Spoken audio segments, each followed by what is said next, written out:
Greetings, Star Explorers. Welcome back. Thank you for your patience, which is on its bullshit again. But we've got that taken care of. Today, we are going to be starting a brand new game in the by the same developers as Slay the Princess, which is a game that I absolutely freaking adored and played multiple games of. This is a horror game, not intended for all audiences. There's your warning right now. This is going to be spoopy, and I did play the demo, which definitely had some body horror stuff. And I am using the dyslexic text. You won't be able to save everyone. You might not even be able to save yourself. Welcome home. Because I am very dyslexic. Let me know if that music is good. Hey, Jack, welcome in. Also, thank you, Rye, for redeeming your daily tip allowance. Good for one sliced pie at the crust or bust, the best pastries in the galaxy. Yeah, this is like old school classic horror. I mean, just look at this house here, and I love the style. I figured the summary look was not probably appropriate for this thing. So rather than pick up where I left off, because there was, as I said, I played it essentially through chapter 1. We're going to start over and possibly make new decisions. And my name is, of course, Orion. Thank you for that. We live in the city of Phoenix. The name of the colony might look. Why don't I just do this? Why not? I am well. How are you doing, Jack? Alright, let's see here. Street smart. Last time I did talk to animals, I knew that. Extremely good looking, natural flirt, people just like you because you're a good person. Yep. Book smart, keen eye. Street smart. Good at lying and hard to lie to, fast talk, you read people in the room. Powerful build, tough as nails, pinnacle of fitness, imposing presence that commands the room, a mean right hook, mystical, strange and unusual. I am strange and unusual. I would love to be hot, but I think mystical is probably going to be our most accurate, because I already know a gift and a curse. I did talk to animals, and the cat is an asshole. Surprising no one. So let's just do mystical this time. And volume. Oh, wait. I guess I get a couple. Street smarts!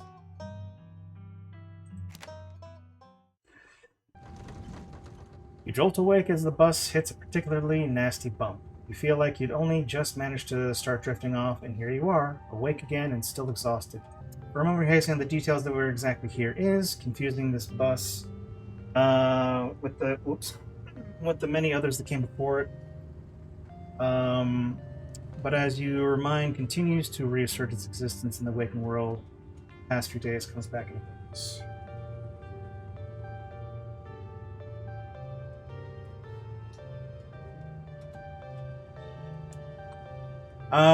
The long-lost cousin, the bad news, the 26 hours of bus ride with...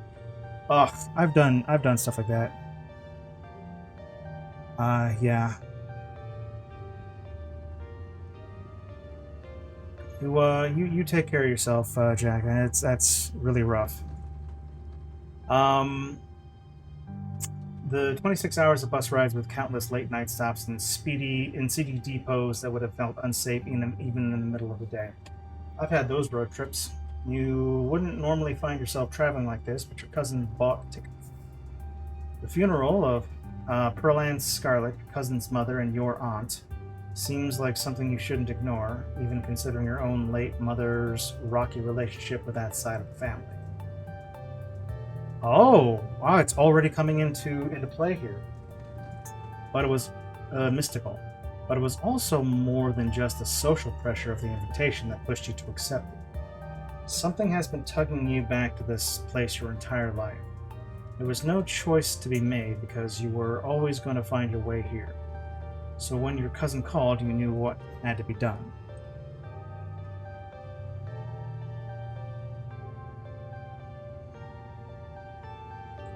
And now at the end of your long journey is inside, you're almost in Scarlet Hollow. Yeah. You're welcome. It's just like, words are, you know, they can only do so much in these sort of situations. Yeah, so as I was saying... Ugh. Oh no, he's still here. He's been sitting next to you for the past 5 hours, talking to you without pause. You're not sure what even stopped you, he even stopped when you started to doze off. At first your thought was he was just being friendly, but that was several hours of one-sided conversations ago. I was up in Merlin looking for work, but mostly messing around because I was a dumb teen. Me and my buddies were doing the usual prank stuff, you know, pushing joggers into the harbor, that sort of thing. Good old-fashioned harmless fun, hey? Street smart. Yeah, faint an illness. Yeah, why don't we do this? I mean, we may as well use. I don't like this guy. You begin to cough and your eyes start to water on command. Pretending to be sick is always one of the better ways to get people to leave you alone in strange places. Oh, are you sick?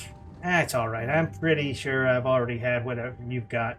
I'm sick all the time. Got to keep my immune system on its toes, you know. Oh my god, this guy is insufferable. So this girl comes up to us, swinging at Pice, yelling at how she was going to call the cops or whatever. It was hilarious. She actually hit my friend and said it hurt a lot. I guess she really was mad and not just playing. But she kept swinging. And soon enough, she lost her balance and fell into the harbor all on her own. We didn't even have to push her. I want to, yeah? Wait, is that? Wait. She kind of became my girlfriend after that, and we've been on and off for about a year. It's pretty serious. Is there like a hide? What is this? Oh, whoa, that's a bunch of stuff. Okay, hold on. And this is notes. Okay, so these are the two things. Hometown Phoenix. So I don't have any notes. Confiscation. Save. Usually these games have like some kind of, don't ignore that. Yeah, no, this guy is trash garbage. As I said, I did already play like I mean you can see that I played like through the first chapter of this, but it was on sale and it was supposedly going to go up in price, so I picked it up while it was still, you know, cheaper, because it was always going to be something that I was going to get. In fact, I am also considering doing a not even as interesting as a stranger on a SkyTrain talk. No, I hate chatty. What do they call them? Commuters. I have been on enough buses and planes in my life to have met this guy.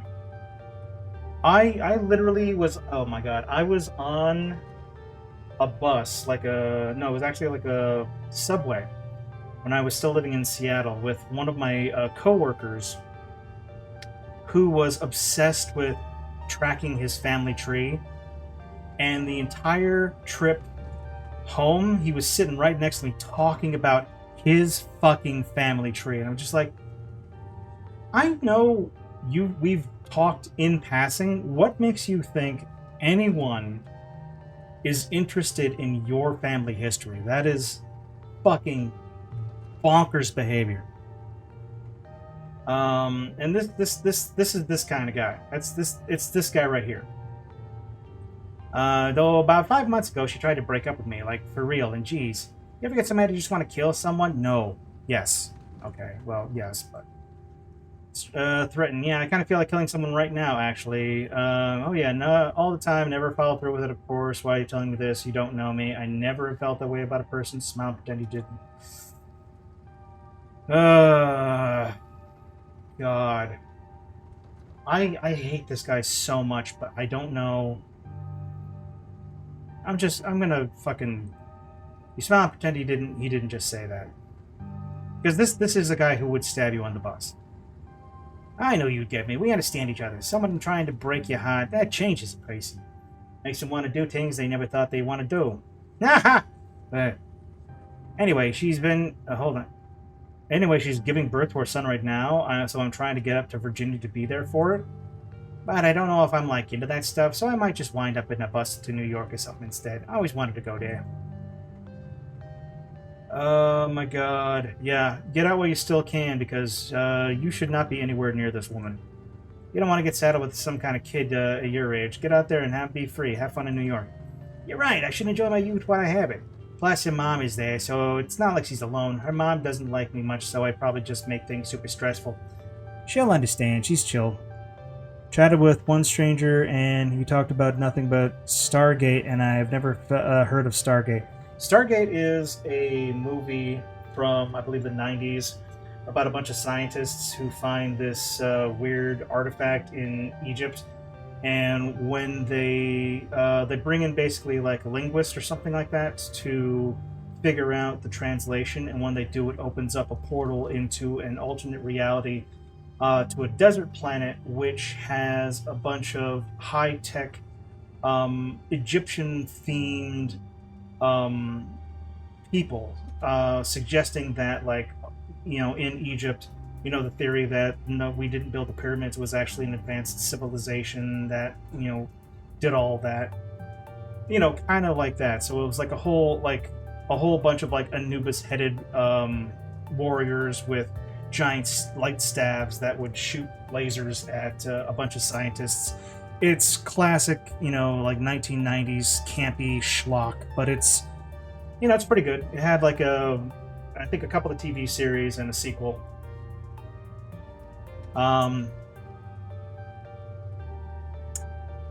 What was I talking about? Oh, she's chill.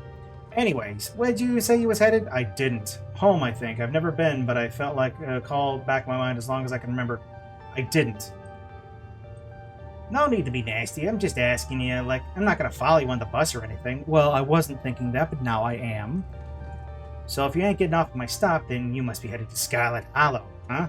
The holler, as they call it in these parts. It's the only stop this bus until this bus turns around. I ride it pretty often, so I'd know. Almost nobody goes up that way. Though, come to think of it, I had a couple of buddies who went up there to work the mine. There's a coal mine up in the hollow, you see. And there's always a job listing or two on the boards up there. Never wanted to do that kind of thing myself. I like my lungs the way they are, thanks, but my buddies got desperate enough to try it. I haven't heard from them in a while, now that I think about it. We should see if they're on Facebook. See how they're doing up there. Oh yeah, I remember. I heard about old Black Lung Jimmy. Yeah, it's pretty, like I said, Stargate's pretty good. It's, like high sci-fi kind of stuff here, which honestly is kind of the theme I'm going for with my model. So can't say that it didn't like inspire some of my own art. Hope they didn't die. Haha. He looks at his phone, for once focused on something other than you. Oh, this is me. It was lovely meeting you. I hope you don't get too bored with me without me around to talk to. Here, I got something for you. Gross. And this is where we got the title. The stranger rifled through his pack before presenting it with a dripping bag of peanuts. The boiled peanuts. Got him at the gas station a few buses back. I noticed you hadn't eaten much, so I figured you could use them more than me. Plus, they dripped all over my bag, so I don't want to carry them anymore. Tip: sometimes picking a dialogue option establishes new facts about who you are. Nice. I love screw you and screw your peanuts. I'm actually allergic to peanuts. Loisy, no thanks. I'm actually allergic to peanuts. Oh, huh? Well, these could probably kill you then, couldn't they? Well, like I said, I'm done carrying them. They're yours. Oh my god, this guy is fucking ridiculous. The young man sets the peanuts down on the empty seat next to him. The juices dribble out through the bottom of the bag and onto the upholstery, instantly soaking it in peanut brine. And with that, I leave you. Safe travels, friend. That is disgustifying. Just like that, you're alone. The stranger's peanuts soaking the seat across from you. You do your best to hold your breath as the bus rattles it to your destination. Next stop, Scarlet Hollow. End of the line. Almost there.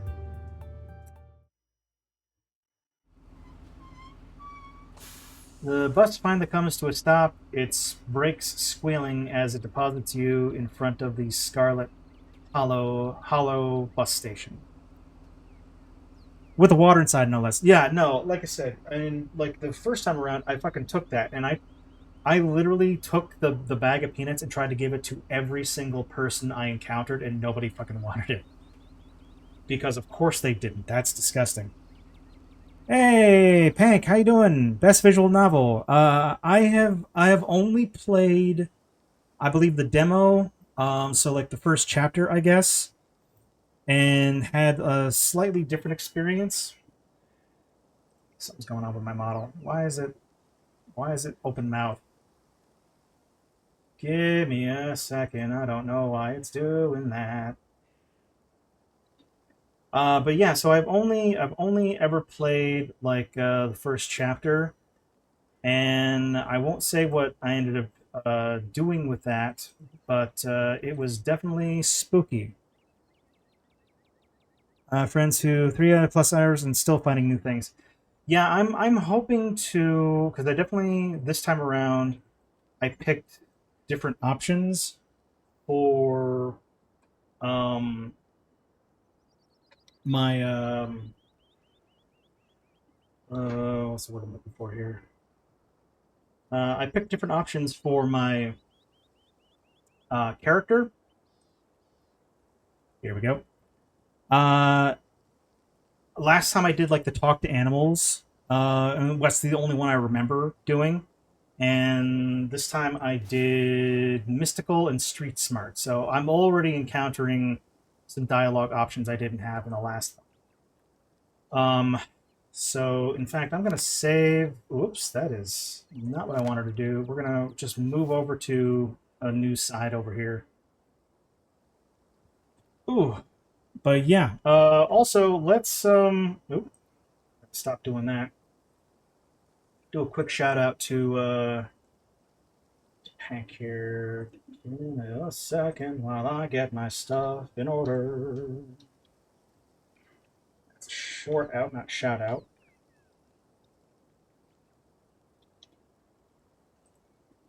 There we go. Lovely VTuber. Definitely give them some support. People told the devs that the level of complexity in branching stories was impossible, and they told them, hold my beer. Yeah, and from what I understand, like everything leading up to this was like um, before the 1.0 version. So it was the game was not complete, and I think they've already added some stuff to it. So I'm still, you know what? Hold on. We're still not quite where we want to be. Here we go. Maybe that'll wake. Okay. Oh boy. Yep, that's why you stop in at one of my streams here. It's the, as I am a, oops, consummate professional. No jank whatsoever. Okay, so the sign at least reads bus station. Calling it that feels disingenuous. At best, it's a kiosk. Though for a small town like this, you're amazed there's so much as a road, let alone a bus that drives on it every week. So yeah, I'm looking forward to it. I really do need to, even with their first game, I need to go back with uh, Slay the Princess and find the rest of the routes for that, because I did like 3 or 4 different streams of that and got like a whole bunch of them, but there's still a whole bunch of fragments that I did not unlock, and I'm still looking forward to looking into that. I love that emote. So many trait combos, and I heard mode where you can have 3 traits up to different. Oh, maybe. That sounds like something that's like late game. Like once you've beaten it, you can like change things up. It wouldn't surprise me. Honestly, with this current playthrough, I'll just be happy if I survive it, because that is not a guarantee, as I understand it. And with this one, there's no like voices in my head spurring me on. Ba-ba-da-ba-da-ba-da-ba. Oh, the driver quickly shuts the door and behind you and starts the engine, kicking up clouds of dust as he pulls away, eager to leave you in this place behind. Oh, hey, Orion. You instantly recognize the worn young woman from the few public photos on her Facebook page. She's your cousin, Tabitha, and she looks annoyed to be here. Looks like somebody needs a hug. Hey, Tabitha. Sorry for your loss, Tabitha. I would. Ugh, this is just not who I am. Let's just do this. That seems like the most neutral option. I'm so sorry for your loss, Tabitha. Yes, great, thank you. Let's get back to the estate. I don't want to spend any more time down here than I have to. Oh, she's gonna be at the light. Can't wait. Your cousin turns and motions to the old BMW parked near the bus kiosk. You follow her, clambering into a dusty road. Blah, blah, blah, blah, blah, blah, blah. It doesn't take much driving before the only signs of civilization are the car you're in and the road you're on. Tabitha maintains an icy silence as she focuses on the road. Tip: dialogue options labeled "Explore" can usually be taken without advancing the story. They can impact relationships and unlock additional story paths, so choose carefully. How are you holding up? Can't believe we never actually met before this. That's a bonkers thing to say. How are you holding up? So, like, I would love to explore some of these fucking options, but like my autistic ass just wants to do like the small talk in order to be as neutral as possible until I get a read on her. How are you holding up? Fine. Street smart! You don't have to hide how you're feeling around me. We're family, even if we just met. I know how you're feeling. I lost my mom too. Okay, we'll change that number here. You, good to hear. Let's do street smarts.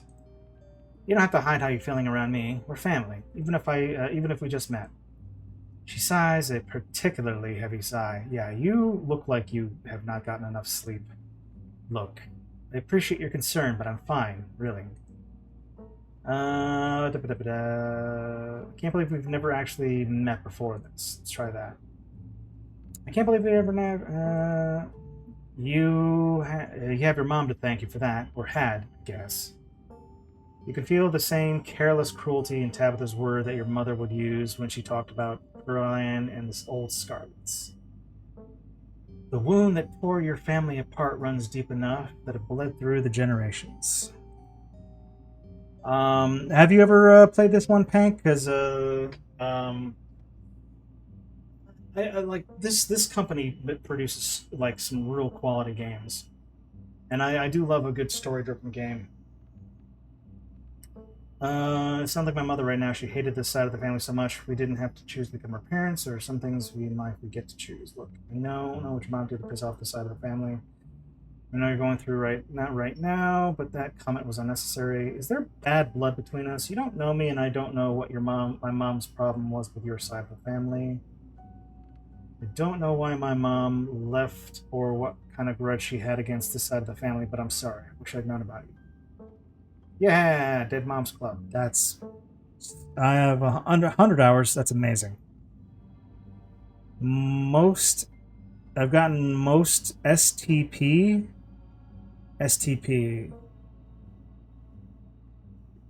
Oh, got it.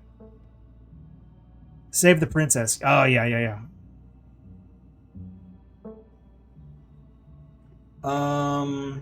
It's mystical. Here we go. You sound like a mother right now. She hated this side of the family so much we don't have to become her parents. And she chose to leave. Well, all right. This does not. Okay, so this obviously this is like a fucking crazy pants thing to say, and it doesn't look like she's going to be very forthcoming with information. So I'm just going to remain silent. You decide to sit in silence with your cousin as the car eases up the steep mountain road.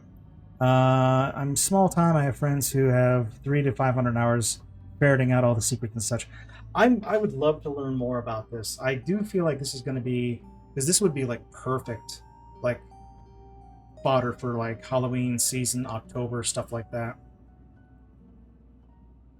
Because it's spoopy as hell just from the short amount of time I've been able to play this.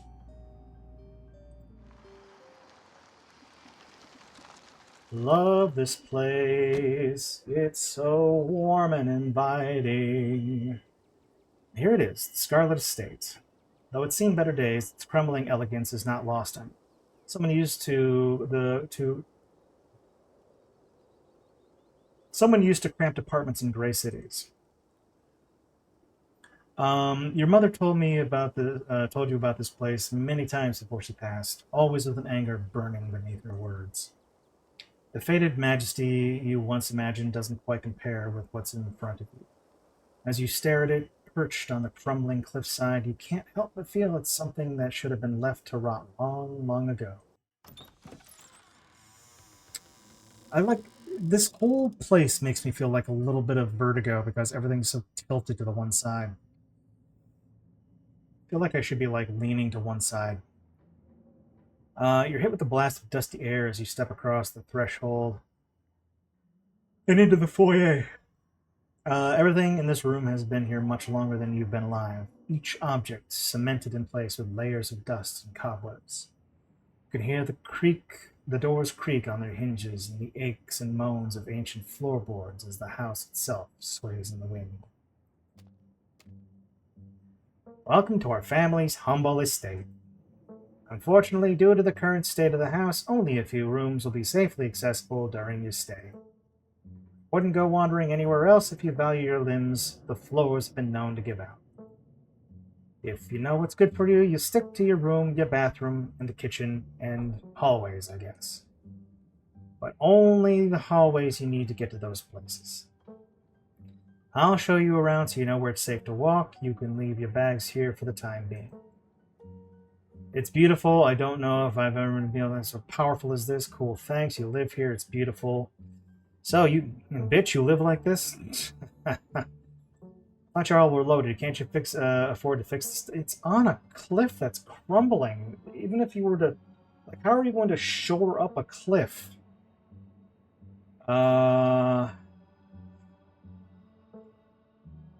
Street smarts.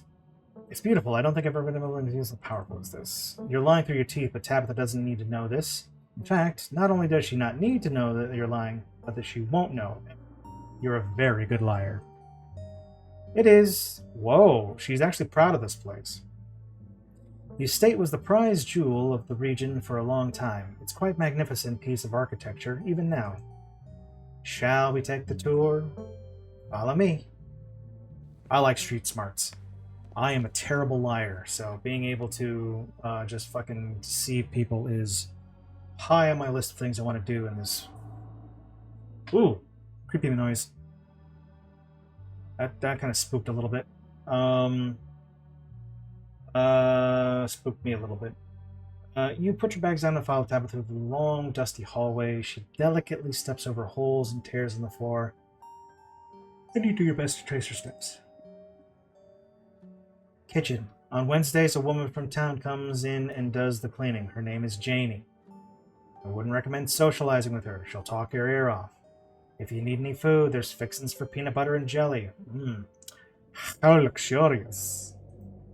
Don't touch my mac and cheese or my ice cream. Those are off limits. Oh, and you can also access the garden through here, but it's pretty wild, so I wouldn't if I were you. Some explore options prevent you from taking others choose carefully. I've always dreamed of having a kitchen. I don't think we're going to do that. Someone cleans this place. You said someone cleans this place. Have they ever actually seen what happens, or does this person just say they didn't leave? I'm actually... I'm not actually allergic to peanuts. That's pretty fucking funny. Why don't we do somewhere to buy food? I might want to eat something other than PB&J this week. Is there somewhere in town where I can get groceries? Well, aren't you fancy? Wow. Also, her buttons are fucking huge. It's a great there's a general store. There's also a diner. Usually, I order my food in bulk online, though, so I wouldn't go with you. General store, how very folksy. That's stupid. That's also stupid. Um, well, that's interesting. I think my computer just decided to reboot itself. Not my computer, my laptop, because it just shut everything down. Why not? Here we go. General store, how folksy.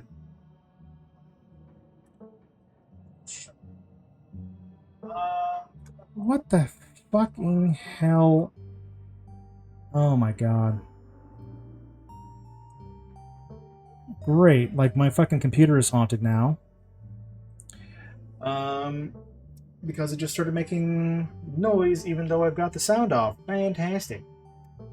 Street Smarts! I'm gonna do that every single time because that fucking, oh god, what is his name? The guy who voiced Spider-Ham. John Mulaney. I'm gonna do that John Mulaney thing every single fucking time.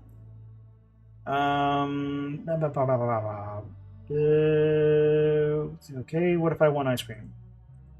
Then you can buy some of yourself at the general store. If you touch my stash, I will know, and there will be consequences. Ugh. Alright, someone cleans this place. Explore. So someone actually cleans this place. I've actually seen what happened.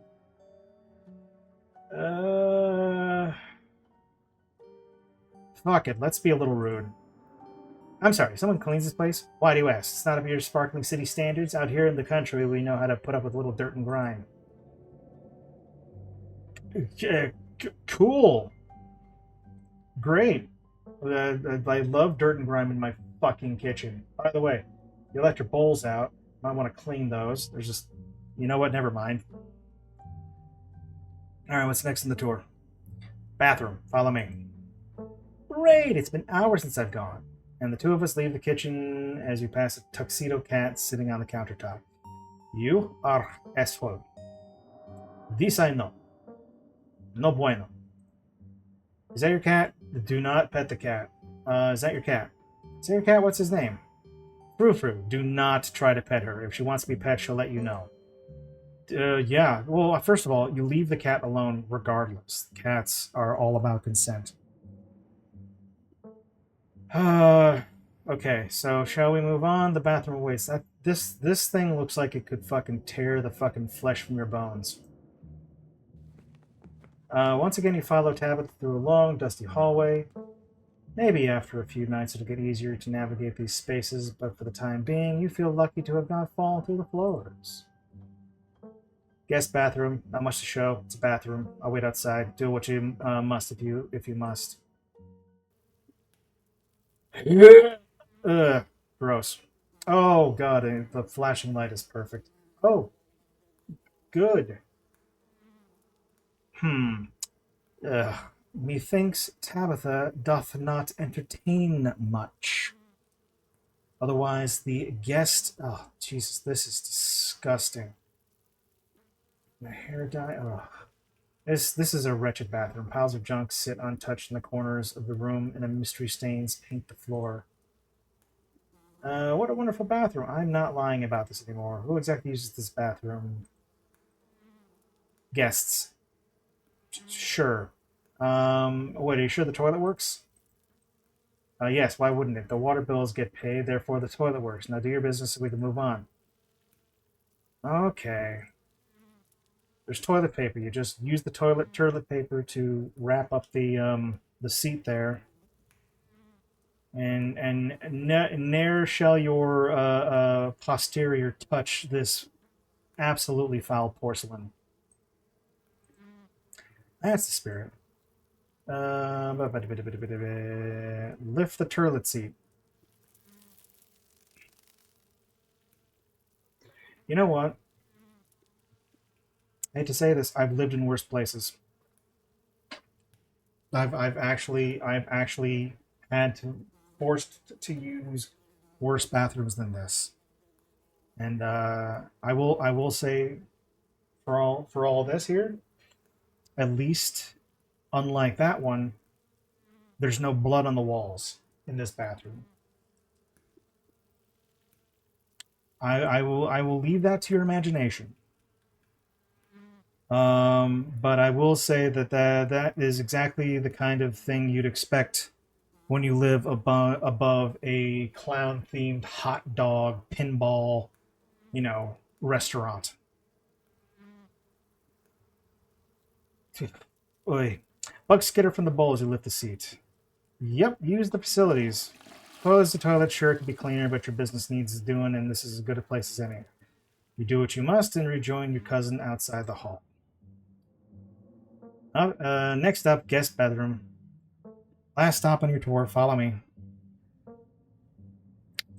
Oh, but it's so cheery here. Can't we just, linger?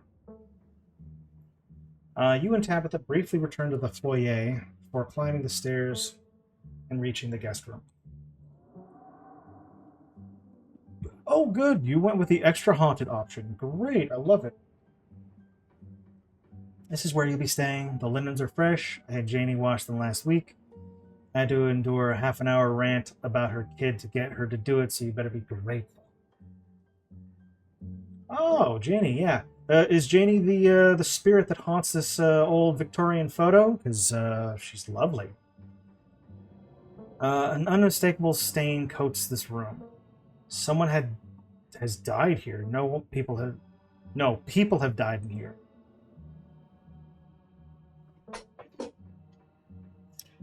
Don't like that. Can honestly say don't like that a lot. No me gusta. Hachimachi. The closet is full of old family stuff, so you can't hang your clothes up, but you can use the dresser. It should be empty. People have died in here. You know what? Fuck it. Yeah, let's go with it. I got this for a reason. People have died here, haven't they? When? This house is almost 150 years old. Obviously, people have died here. Well, all right then. I don't have an argument for that.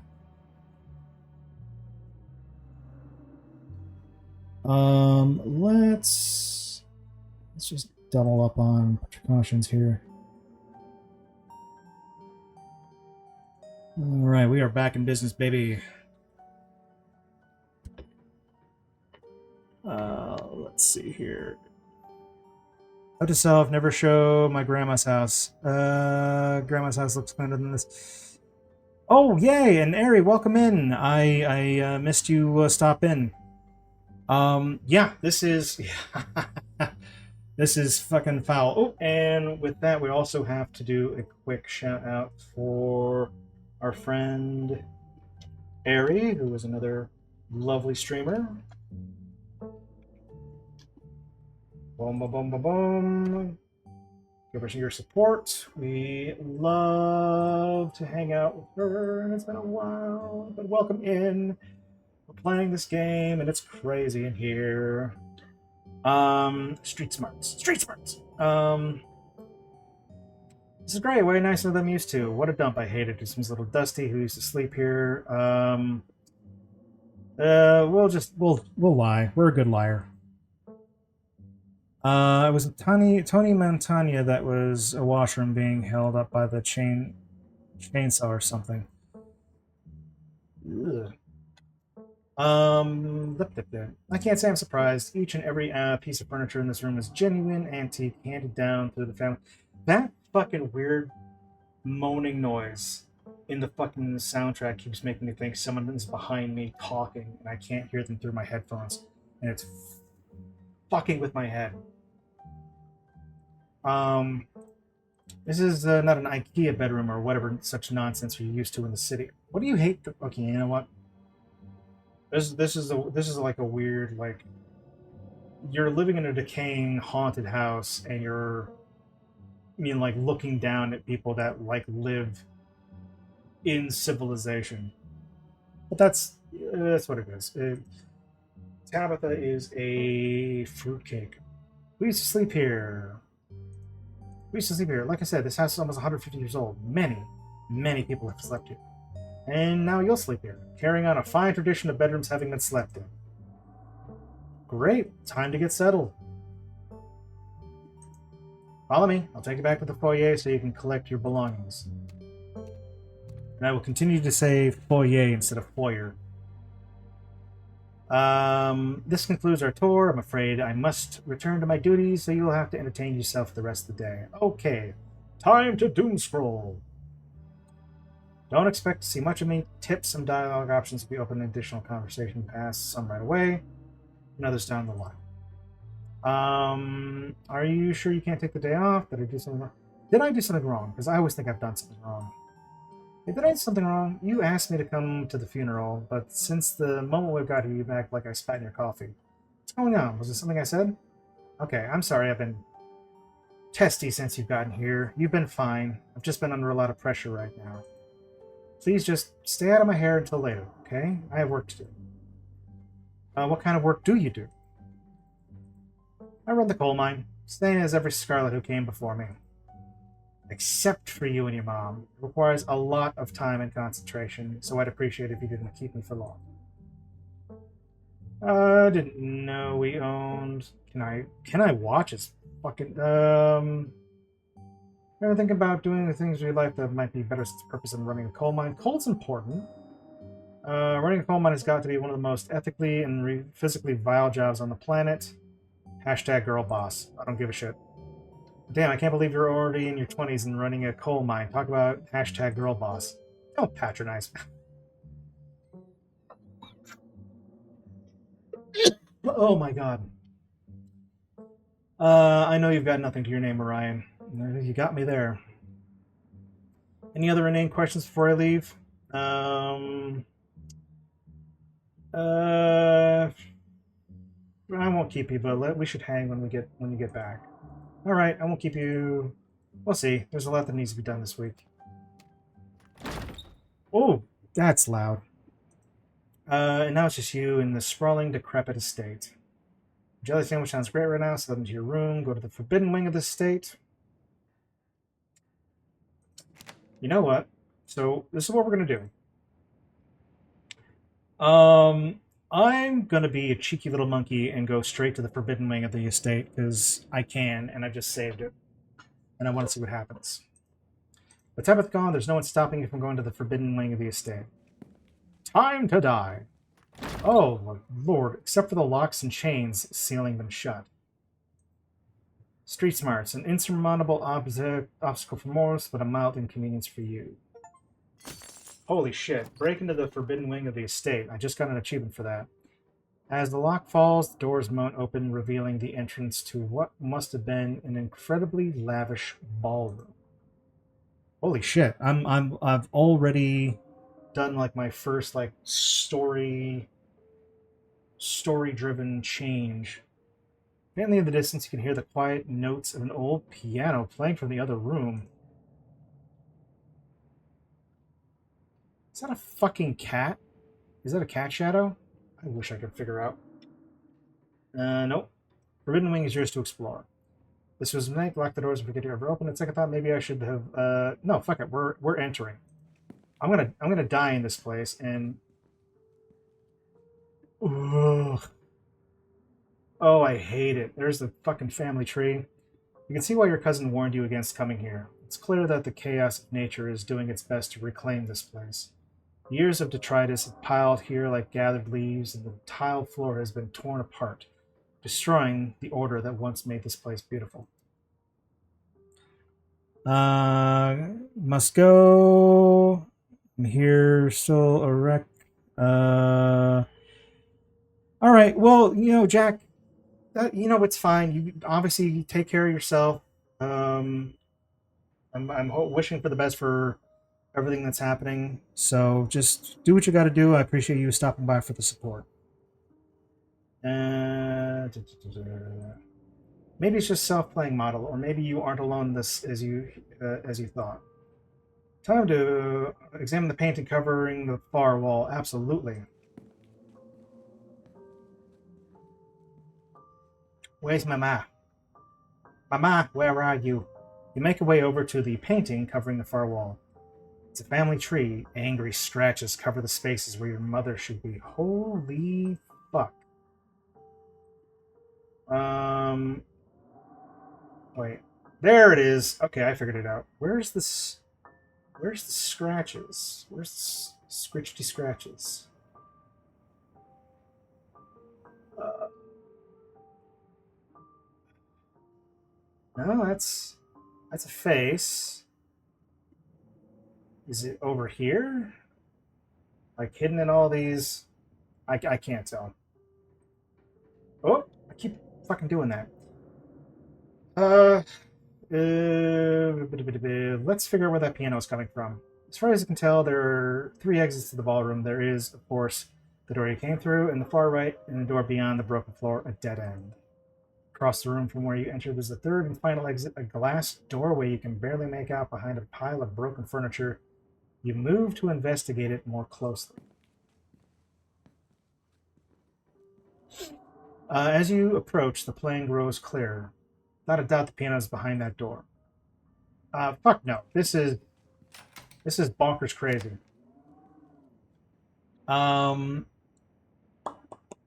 Yeah. Okay, and we didn't get caught.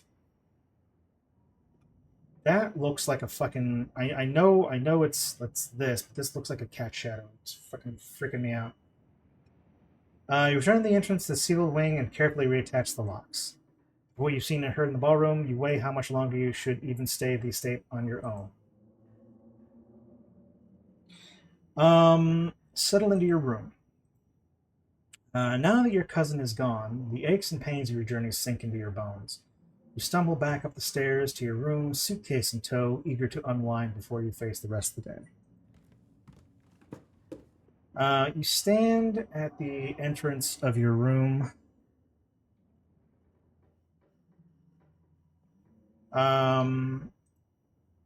Take a nap you've earned it. Put your spare clothes in the dresser. Check the closet.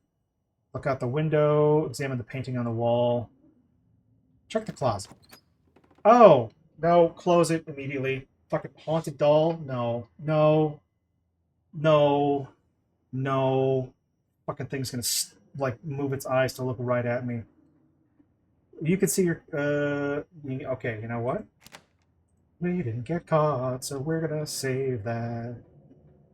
Um, let's see here. But it's the closet notes for decades of family history stacked up here. Oh, look, I could.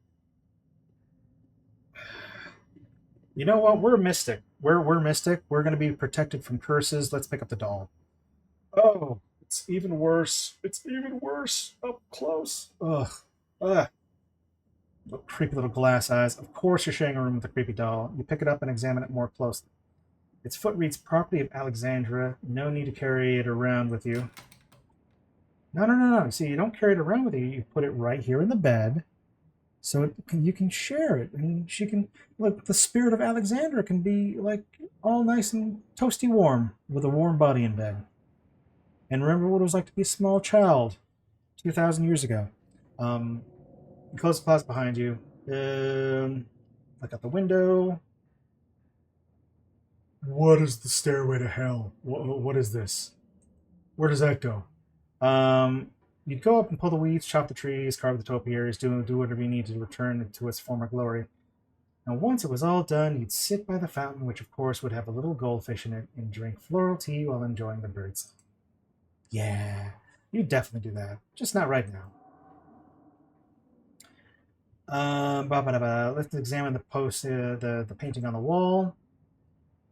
Must be an older relative of yours, judging by the dates on the inscription. You've never heard of her, but you've barely heard anything about your aunt and cousin until about a week ago, so it's not really a surprise. Maybe you should ask Tabitha about this Mary Belle Scarlet the next time you see her. That is, if she's actually in the mood for conversation. Put your clothes in the dresser.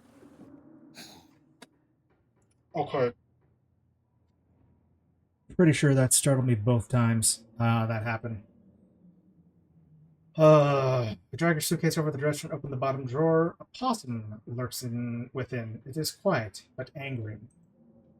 Oh, pardon me. Put clothes on top of possum. No, we're grabbing the possum. Please get out of my dresser. You attempt to scoop the creature up in your hands, but it digs its nails into the soft wood of the drawer, resisting your touch. As you tug harder, it stiffens in your hand, begins to drool, feigning death. You spook the poor thing. You close the drawer. You may as well leave the opossum before it gives you give it a heart attack. You open the next drawer, or the top drawer next. It's empty. A good place is you'll find. Well, I mean, I've got a pet, and I've got. Well, technically I've got two pets because I've got the creepy haunted doll and an opossum. Things are looking up. Oh, that's right. Like with the possum, last time I had a talk with animals, so that's already a like completely different path that I've taken because I can't do that. You open the drawer next, it's empty. As good a place as you'll find to put your clothes. Based on the state of the house, you wonder if you better make keeping the clothes in a nice clean bag, but it's not going. It's not. There's no going back now.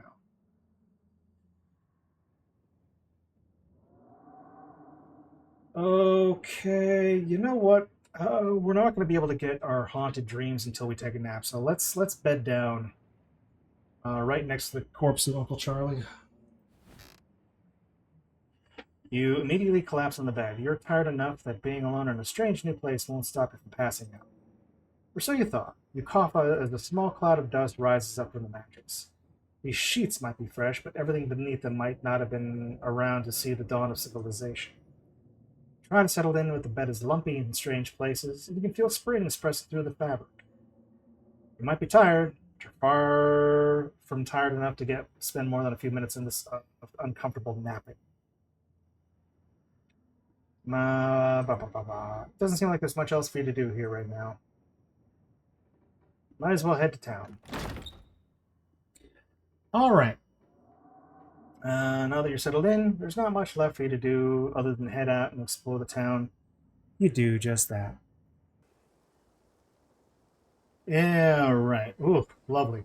I've been thinking about, like, once I continue these here, I'm thinking of doing, like, a black and white version of one of my PNG models here to go along with the ambiance of this game. Should be nice and spooky. If you'd known you'd wind up having to walk all the way back to town, you probably would have just asked Tabitha to leave you at the bus stop, especially with how unhappy she seemed to see you. If only you could wipe the slate between you, the two of you clean and bury some of the tension. Though maybe her mother's funeral isn't the best time for something like that. And again, maybe it's the perfect time. Did you down the path? Ugh, mountains. It's really pretty out here.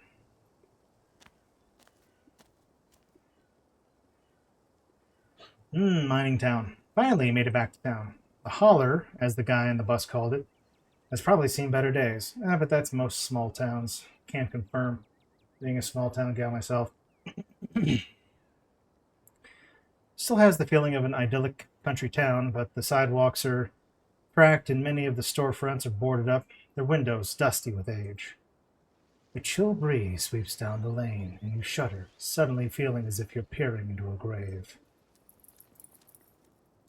Oh my god. Hello, Bobby. Hello, Bobby. Oh my god. Like I said, my first playthrough, I picked talk to animals, speak with animals. I love this fucking dog. This fucking dog is the sweetest goddamn thing. Gretchen, come back. Quit bothering strangers. Oh, look at her. She's half blind. She's got the gray muzzle. Oh, my heart. I love this dog so much.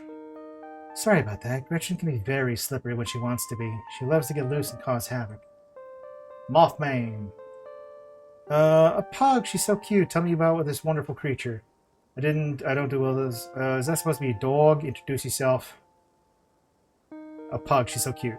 I love Pug. She's so cute. Thanks. She is cute. Sure, most of her teeth have fallen out. Oh my god, look at her fucking face. She's adorable.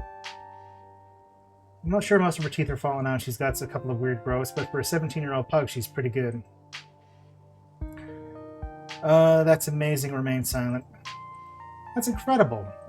It sure is. I'm hoping she beats the current record holder and makes it to 19. Or better yet, 20. The more time we get together, the better. Isn't that right, Gretch? Oh, and then the dog was like, "Kill me!" No, I'm just kidding. Um, Gretchen is a fucking angel, and I will hear nothing bad about her. Stella, what am I doing? I got so caught up in the excitement of meeting someone new that I entirely forgot to introduce myself. I'm Stella. It's not often I see a strange face. It is a strange face. Thank you for asking. Uh, every now and again, where there's a new crop of coal folk, but you don't look dusty enough for that. Oh, she blushed. Interesting. You're in town for the funeral, are you? The Scarlet funeral? Street smarts. Introduce yourself. Yep, maybe I'm not. None of your business. Introduce yourself. Hi, I'm Orion. You must be Tabby's cousin, right? That's the only person I can think of who would come to town for the funeral. How's she holding up? To be honest, I've been a little worried about her, all alone up in that big house. I'm sorry, did you say Tabby? I can't imagine Tabitha is going to go by something so... I feel like whoever I met today isn't the real Tabitha, just a mask she wears. That feels pretentious enough. I hope that's a metaphorical mask you're talking about. To tell you the truth, she's always been a little rough around the edges, but most people don't really catch on to that. It'll probably be good for her to know that you're staying there, even if she doesn't think so herself. So pretty. Not as pretty as the person I want to meet next, but... Are you two friends? I was probably closer than most people have gotten to be able to call her a friend. The school here is really small, so everyone had at least everyone had to at least get along with everyone else. She was a grade ahead of me, but everyone knew her, especially since she's a Scarlet. We wound up bonding a bit when we were both in the school production of Midsummer's Night Dream. I was Puck and she was Mustard Seed. As you might have expected, she was more than a little prickly, but I managed to soften her up a bit at the end. But then she graduated, and that was that. Oh, if you just got to town, you must be starving. I was just on my way to the diner for a coffee. They've got amazing biscuits. My treat. Biscuits, my treat. Your treat. Hello. Not really hungry. Nice meeting you. I think I'm going to be wandering around. Thanks for offering. Yeah, I'll pass. I should go. That's the Irish goodbye? I don't think so. Yeah. Play it cool. Play it cool. Don't be weird around this girl. Sure, why not? Awesome, let's go. I'm the cops. I've been here since 1964. And I ain't missed a day of work. They didn't used to let black guys on the fort. I'm just kidding. That's horrifying. I'm sorry. Just like the old Andy Griffith thing here. Although that's not exactly true, because I was actually just talking about this with somebody on, I think, TikTok, who thought that the Mr. Rogers from PBS was problematic. And I'm like, no, he was, very, very, a big advocate for civil rights movement. And actually had like a specific scene where he shared a footbath in a plastic pool on national television with the police officer who was black, and that was considered extraordinarily controversial at the time. But like he didn't care. Mr. Rogers. There's a reason why Mr. Rogers is usually listed as one of the founding fathers of non-toxic masculinity. Man was a goddamn saint. The Now that I'm thinking about it here, these two are closer to like the two sheriffs, like the sheriff and the deputy from Gravity Falls. The pleasant aroma of greasy breakfast food hangs heavy in the air. In contrast with the empty, lifeless atmosphere of the family estate, the diner is with the comforting din of human life.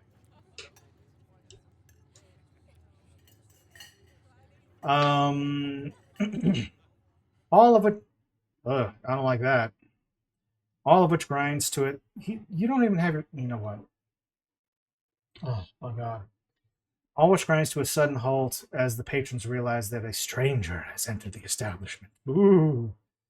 What are you looking at? Slide into the silence, stare at the patrons. Hi everyone, I'm Orion. I would do this because I'm fucking awkward as hell. What about you, back hair? You gonna fucking turn around and stare at me? She looks like she calls you sugar when she serves you her food. I kind of fucking love her. Hi everyone, I'm Orion, just in time for the funeral. Before anyone can respond, you and Stella casually slide into a booth, pretending the whole town didn't just gawk at you like a sideshow attraction.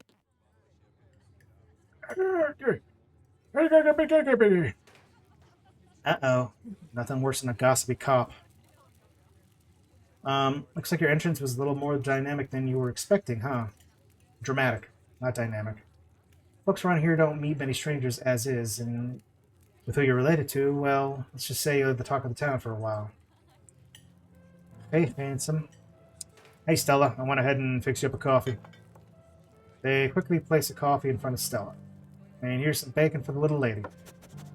Oh, we got a... Oh, look at that. Pure, beautiful angel.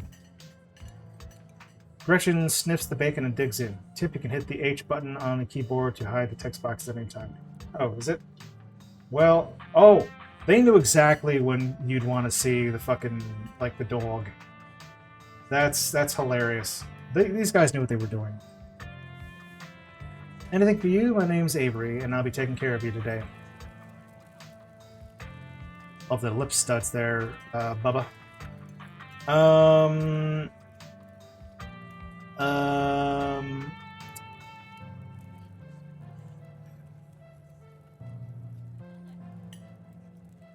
Oh my god, look at Gretchen. Oh, she's already fucking slobbered that all up. Bacon's probably bad for dogs because it's too fatty, but she's 17 years old. There's, like, let the poor dog have her snacks. Stella said she's buying, so I'll have one of everything, please and thank you. That's horrifying. How much is coffee? Order a coffee. Order a biscuit and a coffee. Can I have a biscuit and a coffee, please? I heard they were really good. Best in the county. Or country. Country? What the hell was that? Avery pours the fragrant brew into an empty mug in front of you. They linger after pouring your coffee, turning to you nervously. Oh, and sorry for your loss. Before you have the chance to respond, they're gone. Glad you took my advice with the biscuit. You won't regret it. Anyway, funeral's not until Sunday, right? I am very curious as to going full asshole route would do. I mean that's got to be like a fucking option, right? Because there's a whole bunch of shit in here where it's just like I'm gonna say the most out of pocket horrifying thing I can think of. Holler Picayune. Picayune? That's got to be like the local paper. Although I don't know what a Picayune is. That gives you a bit of time to slum around town, trying to think of are there any cool events going on this week. There's always the reading adventure at the library, which is supposed to be for little kids. I do it every month anyway. Ooh, reading drag queens reading to kids. Awesome, I'm in. I'm pretty sure Avery's throwing a party Saturday night, so that's a fun thing to look forward to. And then there's the weekly Sunday potluck. That should be right after the funeral too, so it'll be a special occasion. Potluck like a church thing? Cool, sounds neat. Maybe I'll check some of these things out. Potluck like a church thing? Sunday thing is coincidental. It's actually hosted by the library. Okay, the library does a lot of heavy lifting for this town's social events. It's good to know. Not too many people go to church around here, if I'm being honest. Isn't this like the rural South? I know. We seem like such heathens. But there are plenty of God-fearing folks in town. They just aren't the biggest fans of our local church. Oh, what cult are they? Like, seriously, like, what local small pagan deity do they worship? Oh, he's a sweetheart. Oh, no, baby. Building's okay, but the pastor is another story. There's just a little something off about that guy. A little creepy. You'll get what I mean when you, if you ever meet him. Like, you mean At the funeral? And unfortunately, you probably will. Anyway, those are the big events that we can think of. As for the day-to-day, any idea how you want to kill time for the rest of the week? Well, if I'm being honest, I want to fucking snuggle up to that goddamn, lady who runs the general store. She's a fucking... what's your angle here? What's it to you? I have to tell that honestly, no clue. Probably be here to occupy myself. Probably just do what I can do to support her. I kind of assume time helping Tabitha, but now quickly ran off today. I'm not sure that's enough for a full schedule. Let's do this, because up to this point here, I'm kind of curious as to what this is going to do. What's your angle? My angle? I would never have an angle. She definitely has an angle. Okay, my job means I spend a lot of time in the woods with a camera, and it's always better when somebody else is there to... Before Stella can finish... Oh, that looks fucking bomb. Before Stella can finish, Avery returns, biscuit in tow. Here's your biscuit. When he says it's on the house, she sends her condolences. I knew when he was going to be a fucking sweetheart. Heart of goddamn gold. Thanks, it looks great. I'm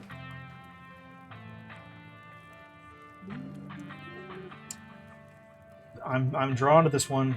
This is just the kind of... I'm just gonna be grateful for it. Thanks, Avery. Looks great. You pick up the biscuit. It's delicate and fluffy, and nearly crumbles at your touch. The warmth emanates from its surface. You don't even need to taste it to know that it's good. Divinity given buttery form. You take a bite. It melts in your mouth, as if it was nothing but butter suspended in a thin matrix of dough. I'm fucking salivating. Truly, this is the perfect biscuit. Whoa. This is a really good biscuit. Wow. I'm so glad you like it. Avery lingers at the table for a moment. So, has Stella mentioned she's famous? Avery, I'm not famous. You're the only person I know who's been on the news. If that's not famous, then I don't know what is. Stella sighs. I'm a YouTuber. Wow, that's kind of rad. How does that make you money? Ugh, you and everyone else. Shut up. You gotta respect the hustle, and Lord knows I know what that's like. It's a struggle. I actually just put up a new video after, like, maybe a month of inactivity. My fucking streaming schedule's been so damn spotty. Wow, that's rad. I'm only saying that because rad is like in my vernacular. I've never met a YouTuber before. I'd love to check out your channel at some point. Aw, thanks. It's nothing much.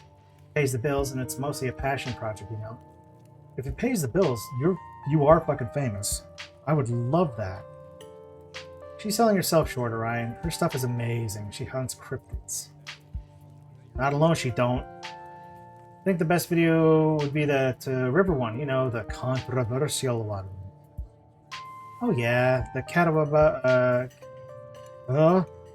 Catawba River Runner. I didn't expect much out of the footage of that time, but really wound up doing numbers.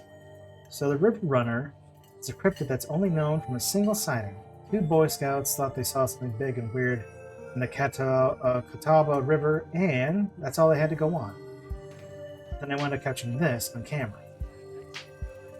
Oh. Brilliant. Stella pulls out her phone and shows you a clip of something in a river. Some folks said it was a beaver, but if that's the case, it'd be at least twice the size of any beaver I've ever seen. I also had people saying it was like a dog or even a capybara that must have escaped from a local wildlife sanctuary. Right. You know, I've heard about those, the runaway capybaras that always escape from the local wildlife sanctuary is extraordinarily feasible and likely. I'm still not sure what it was, but I'm the one who saw the thing with my own 2 eyes. Nothing cryptid, nothing mystic with this one. What was my other? Oh, street smarts, that's right. It's an honest to God cryptid there. Oh yeah, totally dog. Wait a beaver, hold on. Whatever that is, you should leave it alone. Don't believe in cryptids. Let's just be polite. It's an honest to goodness cryptid right there. There's no way a beaver or dog, there's no way a capybara would be swimming in river mountains in North Carolina. Unless there's some North American colony of capybaras in the Appalachia. But that would still count as a cryptid, wouldn't it? Yeah, until someone catches a capybara up here, that would still count as a cryptid by most standards. My comment section went nuts from this footage, and from there it spread to Twitter pretty fast. There were polls for days. I even had actual experts weighing in. It's all a really cool experience. And it meant the video did some pretty great numbers. Personally, I'm a fan of the capybara theory. There's always people who keep those things as exotic pets. Kind of a sewer gator type situation. Yeah, exactly. Some exotic pet owner sets it free, now forever roam in Catawba, confusing Boy Scouts and YouTube commenters for years to come.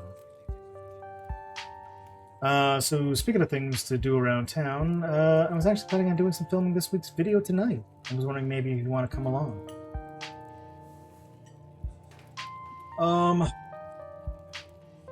Here's the issue. I know for a fact, last time I did this, I ended up going cryptid hunting with her. I don't know if I want to do that again to see if we, follow up with the story that I had before with slightly different options considering my traits, or actually, now that I'm thinking about it, the fact that I have Mystic, I do kind of want to follow that.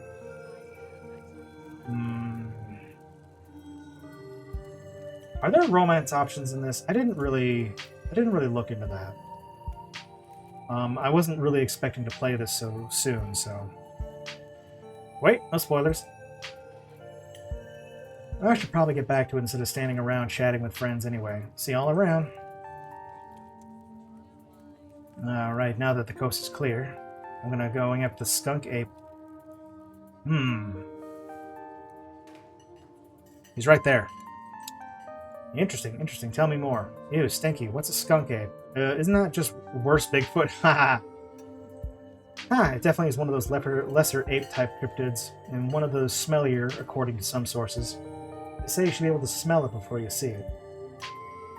I don't know about you, but I find the idea of discovering something previously unknown to the excitement of it enough, even if it's just worse Bigfoot. Most skunk ape sightings are from Florida, but while I was doing research for last week's video, I came across a report where a lady from a town over claimed to have seen one in her deck playing tug-of-war with her dog. And as I leave no stone unturned, I decided it was worth investigating. So what do you say? Want to tag along? Hold the camera for me while I narrate against a darkening sky, that sort of thing? Are you nuts? Absolutely not. You ask me, a stranger, to follow a girl I just met into the woods unknown on a night to chase after dangerous beasts. So, now, if I was playing like a straight mask character in this instead of like a they-them, I would probably go with this.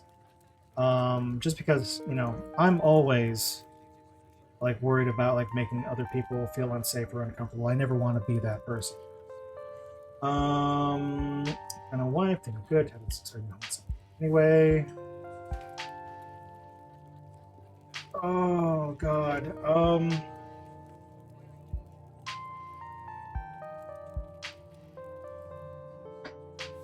This is a much harder choice than it should be.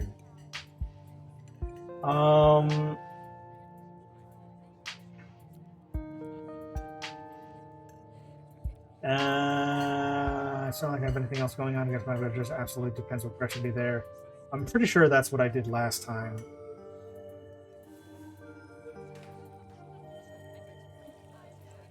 How about we do this? Because I'm not saying no.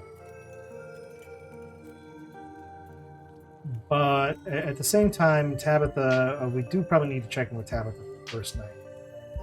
So how about a rain check? I'm still trying to get the lay of the land here. But then it's going to be perfect for the hunt. Be able to see the stars at night with no light pollution whatsoever. You're guaranteed you will encounter some interesting wildlife, and best of all, you can get to eat hiking snacks. My favorite part of hiking, so I always have a full stock. Most of the snacks are homemade too, in case that tempts you. Snacks, take it back, I'm okay.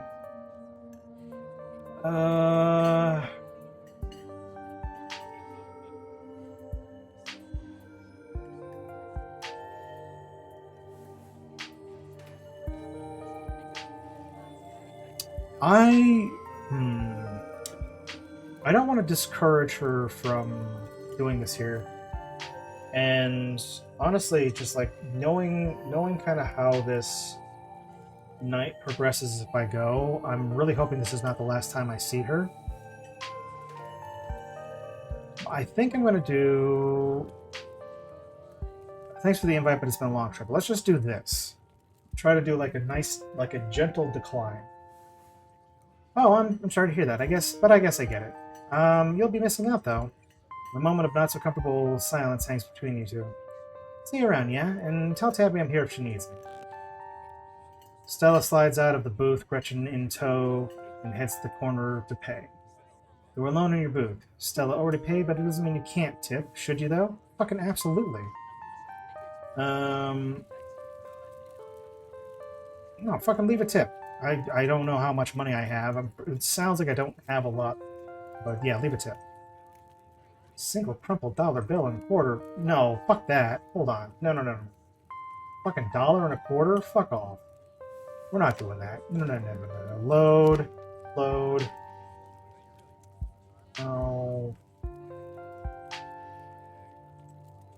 Okay, so now we're gonna... How do we skip? We do it. Where's Bigfoot? Rain check, try to get the lay of land. Boop. And long trip. Whoop. And leave a generous tip. $5 bill. There you go. Okay. Now I'm satisfied. Now we can save it. Fucking dollar and a quarter. Fuck off. Trying to buy a single stick of bubblegum. You smooth out the bill before placing it on the table inconspicuously. Hanging out with Stella managed to pass the time, but there's still plenty of daylight left. Maybe it's worth spending more time exploring the town. General store.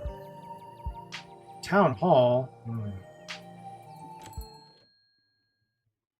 Hola, my love. I have returned after many long months of being gone. How are you? I love you. You wandered into the quaint little general store. Fresh pickles. Gross. The country ambiance clashes terribly with the goth woman behind the counter who has been eyeing you with something between curiosity and dawning horror. Oh my god. She was clearly trying to say it quietly, but of course you heard her. You're only two people here. Street smarts. Your reputation once again seems to have preceded you. That surprised look on her face is a look of recognition. There's also something about her that you recognize, closeness of spirit that makes you feel familiar to you, despite the obvious fact that you've never met. Please don't glare at me like that. Sweetheart, how am I going to seduce you if you're already looking at me like I'm a piece of dirt under your what are almost certainly immaculately buckled boots? Fare thee well, my maiden. God damn it, shut the hell up.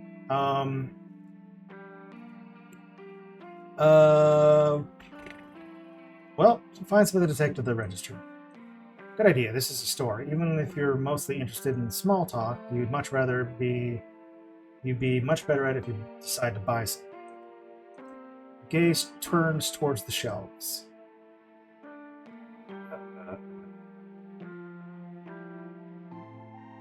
Ships.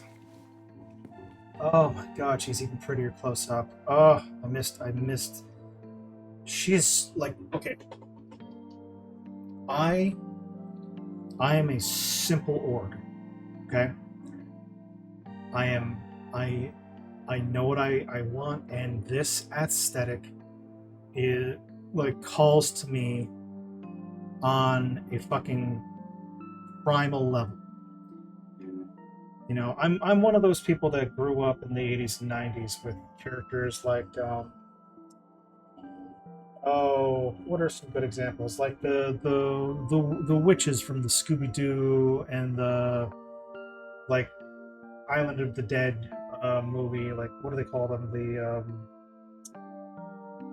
oh fuck. You know, obvious. Who was another example of a? I don't want to say. Oh, like Shigo and um. Oh, there's so many more, and I can't think of them off the top of my head. But like goth women have like an integral like grip on my soul. You grab a nearby bag of chips, some brand you've never seen in your life, and approach the counter. That'll be $1, Orion. Wait, shit, you didn't introduce yourself, did you? Ah, sorry, everyone around here knows who you are. I'm Kanika, by the way. Only fairy should know my name. Yes, the seduction, she starts. Greetings.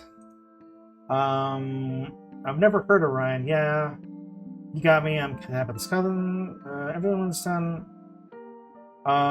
town is so friendly. Someone even invited me to go cryptid hunting. I like this town. I don't like everybody knows me.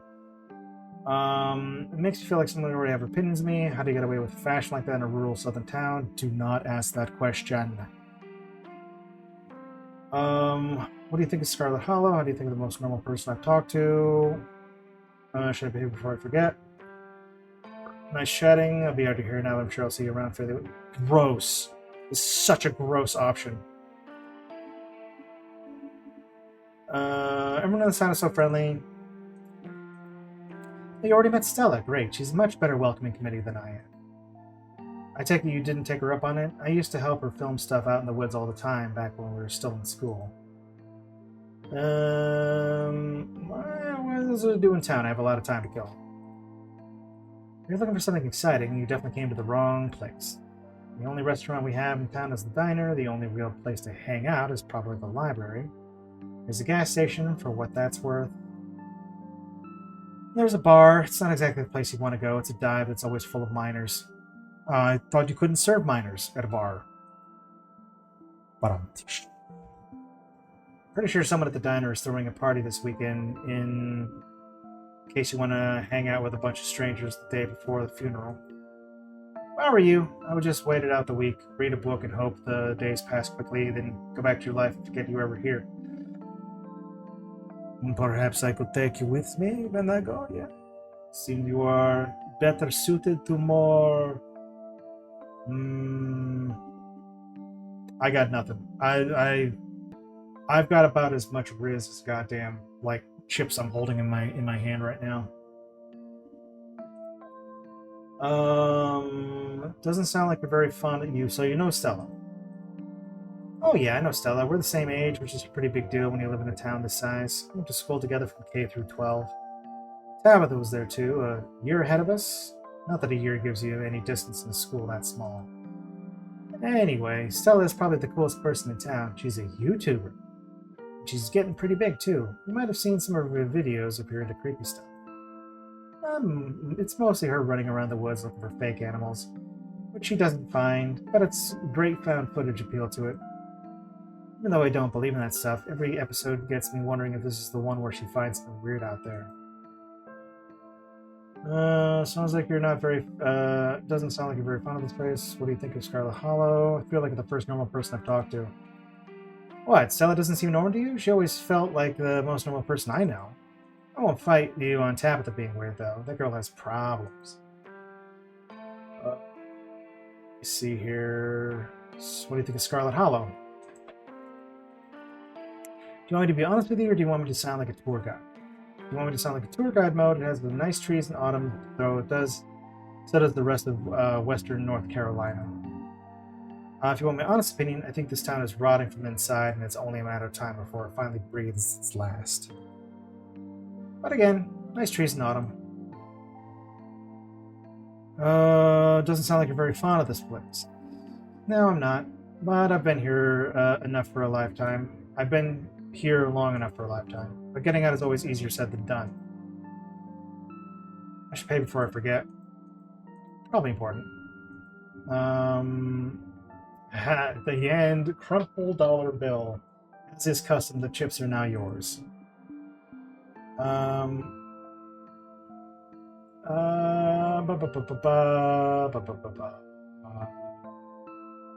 don't need to go with that here. Like, she doesn't look like she's gonna fucking listen to anybody. Which, good for her. I wish I had that confidence. You're here now, but I'm sure I'll see you around.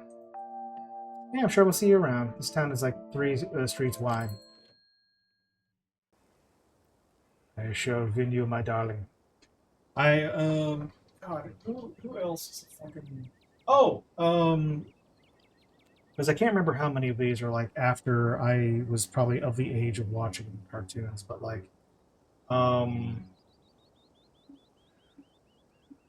not Gwen from Total Drama Island, because I watched that later. I was too old for that when that first aired, but like, the girl from Danny Phantom. What is her friggin' name? It's not Max. Max, I'm thinking of, is the name of the who should have become Nightwing in Batman Beyond. The people who were writing like Batman Beyond left so many opportunities on the table. She should have absolutely fucking become Nightwing, and I'm still mad about that.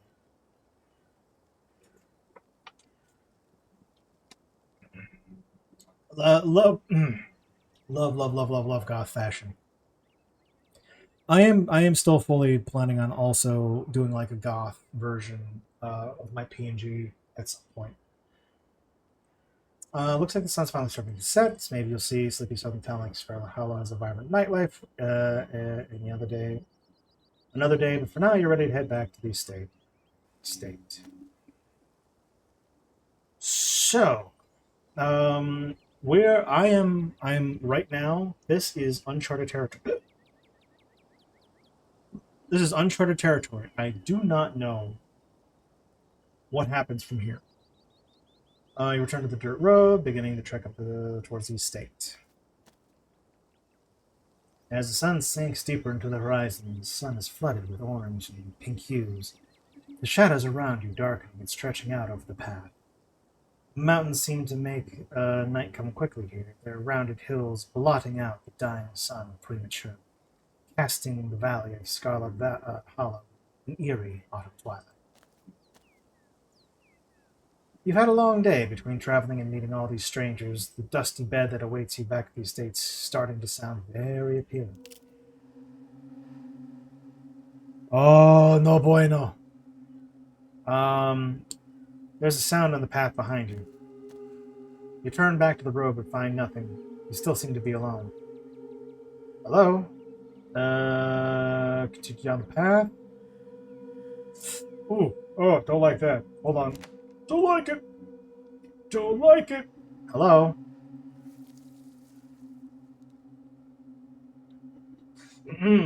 Hate that. Hate it, hate it, hate it. The thing takes a bold step from its hiding place, revealing itself and fixing you with a wide-eyed gaze. It's a mountain lion. There's something horribly wrong with it. But the creature strikes you as more than merely ill. Looking into its eyes gives you the distinct impression that it isn't all there, almost as if something is replacing it. What?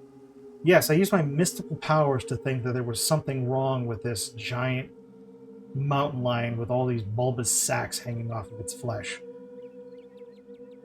It takes another step towards you, drool leaking from its slack mouth.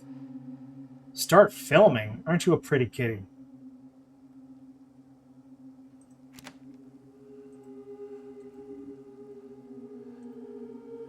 Aren't you a pretty kitty? You're barely able to get the word out before it's dashing towards you with surprising speed, ears back and claws glinting. There's a heavy thump as it connects. You find yourself tumbling forward, pitching over the side of the road and rolling downhill. It's disorienting. You find it to be almost impossible to stop yourself, the incline too steep. Impossible. Stella says there are no big cats in this hollow. Yeah, no, you're absolutely right. I'm surely hallucinating right now. All these scratches and bumps just a figment of my diseased imagination. Every attempt to ending in more scratches and bumps from the rough terrain of the mountainside. You finally land with a breath-stealing thump in the small copse of trees. Battered and bruised, bleeding from a thorny shrubbery, but not dead. It doesn't bother you trying to hide now, leaping down into the clearing with killing intent in its wide yellow eyes, ready to finish what it started. Then... I'm sorry, something just shot it and blood kind of just like ran out that way. Stella will believe in everything from Bigfoot to lake monsters, but not that big cat could walk a ways.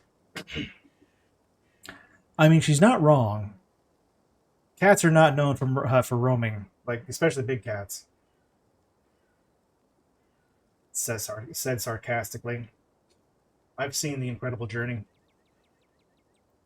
The mountain lion is gone in a flash, leaving a thin trail of blood behind as it disappears into the dark woods behind the path.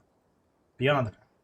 As you gain your bearings, you realize your chips are gone. You must have lost them in your fall. No, my chips! Oh, boy. Yes, the old man.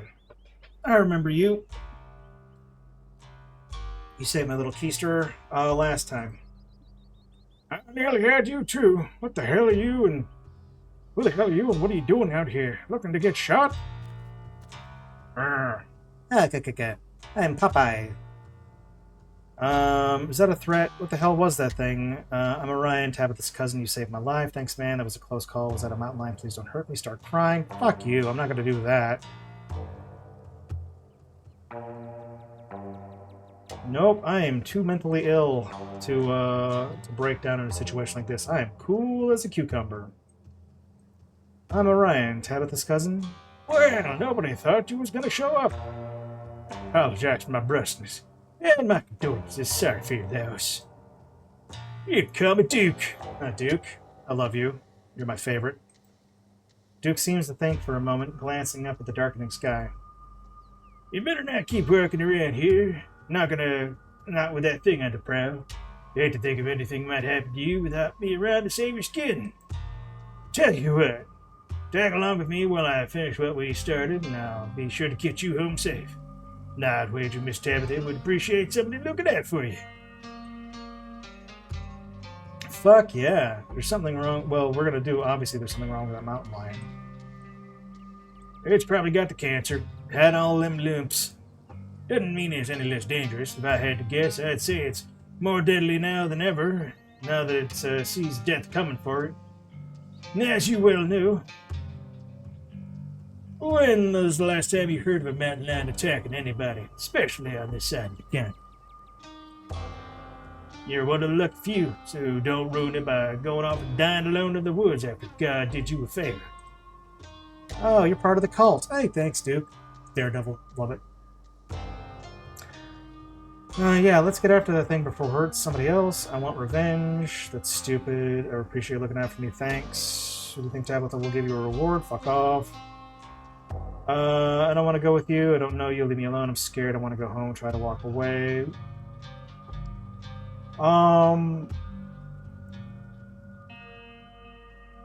Fuck it. Let's kill that thing because it's dangerous. I mean, there's got to be at least some kids in this town, right? We don't want them fucking carrying off some infants. Yeah. Damn right. Let's kill that son of a bitch. You and Duke make your way into the dark woods, following the trail of blood like the mountain lion left behind. Yeah, I mean, I do not think it would be a smart idea for me to wander around the woods when I've already been attacked once.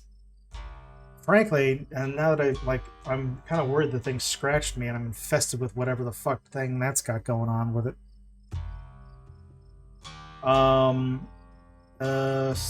Before long, the sun is completely set and the two of you find yourselves in near total darkness. The Duke, who has a flashlight, uses its spirit, letting you both adjust to the starlight instead. Every sound feels deafening as the two of you pick up your way through the underbrush. Every snapping twig could be The deadly paw is of the thing that hunted you. Every rustling leaf, the herald of a vicious attack. Though you know deep down it's probably nothing but squirrels and shrews. Until you hear the unmistakable sound of something large shifting among the fallen leaves. Catch it! The old man quietly steps forward, gun held at the... He's got a name. His name is Duke. You will respect Duke. Stella! And Gretchen! What the hell? Duke, you scared me. What are you doing out here so late? Stella, I'd ask you the same, but I know you was slinking around after dark. Do you know how close I came to putting a hole in you? But you didn't. No harm, no foul. What are you doing with Orion? I thought they were going home. Gretchen's little nose seems to pick up something she doesn't like. She thrashes in Stella's arms, whining threateningly.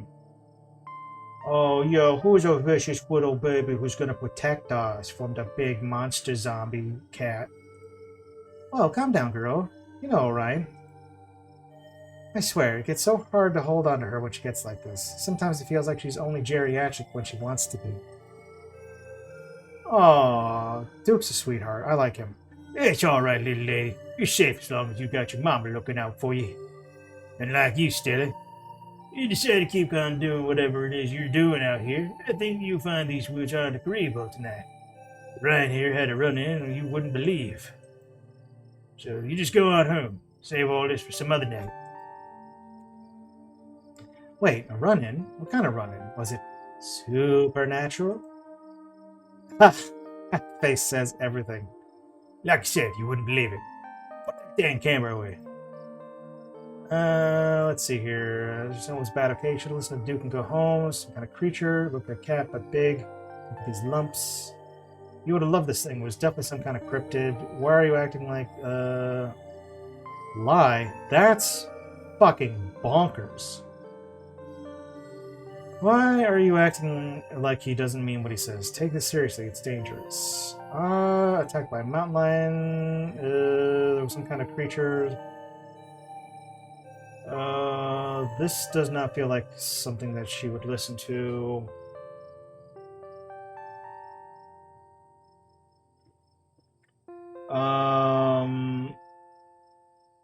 Take it seriously. It's dangerous. Attacked by a mountain lion. This is probably going to lead to exactly what you were saying, Pangpa. I was attacked by a mountain lion. Mountain lion? Are you sure? Oh, for the love of it, don't get started. Don't you get started, Stella. We both here, we saw the damn thing. It was the mountain lion, plain and simple. Now we're fans of butts about it. It's just that I did a whole video on them and found absolutely no evidence that they exist out here. Eastern mountain lions are extinct. There hasn't been a single sighting in decades. There hasn't been a single sighting until decades until now. Your friend here damn near got eaten by one. So if you don't want your last video to be found 20 years from now next to a pile of your bones in the den of some long-dead creature, you must get out of these woods. That would be so cool. You're a little freak, and I kind of like it. No, it's not. Your mama and daddy are splinting in their graves hearing you talk like that. If they ain't around to stop you, then I'll take the responsibility. Go on, get. The old man shoos her away. Fine, fine, I'll go. Street smarts. You recognize something in her smirk. She has no intention of going home. As Stella and Duke both root themselves in their stubborn insistences, an existential dread begins to settle in their spine. Something fated has locked in stone. Somebody hears... No bueno. I think we'll go back to town with Stella. That's stupid. Street starts last. You're gonna keep running around with your camera, aren't you? You leave her, let her have her little fib? Fuck you. Does that mean I should go with her, Duke? Glad you're deciding to take your seat. Bye, Stella. See you later. Right here, this is going to have her dead. We're going to have her dead. Dead.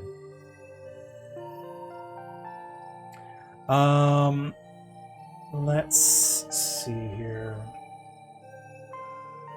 We all need to get out of these woods right now. If we don't, someone here is going to die today. Fuck it. Let's go full spooky wookie. We all need to get out of these woods right now. If we don't, someone here is going to die tonight. Why do I even try to warn them? Fate is fate. There's no resisting it. You know this. Oh, you just shook up from earlier. No one's gonna die except the mountain lion curse. And Miss Richmond here if she doesn't keep to her word. No. I'm totally going home, like I said. Thanks, Duke. Later, I'm going to put a collar on you and walk you back to the car, you little minx. Um, Thanks, Duke. Later, Ryan. Let me know if you see anything cool. With that, she's off. It's just you and Duke in the dark woods once again. Damn, we've stopped too long. Now the old hip is starting to voice its complaints. There's no look just this way. Let's sit for a spell. I brought a few victuals along, if you're peckish. Find a way along the narrow path and emerge on a rocky outcropping overlooking the dark forest. I'm really not happy if somebody dies. Okay, right here. I just like saw this in the corner of my eye and I don't like that. I don't like that at all. I wonder if there's any way to prevent that. I'm really getting up to the point of the game where I don't know anymore what's going to happen. So I'm almost in uncharted territory. I kind of know what's going to happen right now, and that's it. You find your way along the narrow outcropping of the looking dark forest. The sky above is smeared with stars, more than you've ever seen before. Duke interrupts the serenity of the scene by his old man grunts, folding his creaky joints as he settles in on a nearby log. He starts rustling through a small pack you didn't notice he was carrying, pulling out some beef jerky and a couple beers. At least it's a nice night. Even if the circumstances leave something to be desired. Help myself to some jerky. As for the beer, I was planning on having both cans myself, but I suppose I can be convinced to spare one. Nah, I can't drink. Sorry. Let's see here. I can't eat jerky. Some of that jerky. I was wondering if you find me, explore, so another appreciate it. Oh, I want to explore these.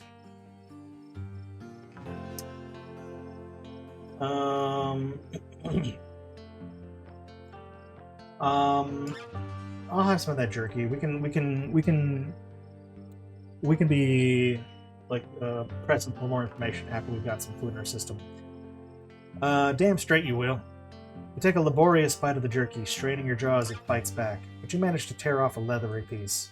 It's not especially flavorful, but it is very satisfying, like you imagine old-timey war rations might taste. Are you talking about hardtack? Gotta love me some hardtack. Seems like you and Stella go way back. What do you think of her? What do I think? I think she's a nice young lady. She's been through a lot in her short time on this earth. He lets a conspicuous silence fall between the two of you. That thing about her parents rolling in the graves, they're both dead? Yes, they are. God rest their souls. Takes a quiet, contemplative sip of beer. Seem to have more to say about her. Ain't my place to say. Move on. I am not taking a beer, can't drink.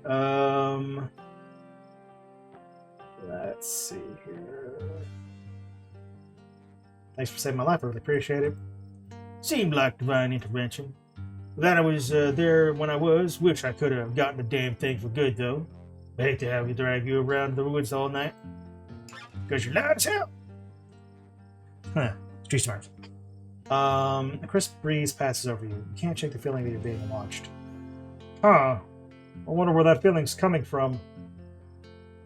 Feels like a presence you've felt at the back of your neck for as long as you can remember. Only now it's present, closer. Scan the tree line, but whatever... Oh. Don't fucking do that to me. Ooh, I don't like that. I don't like that at all. You scan the tree line, but whatever might have been out there is nowhere to be seen.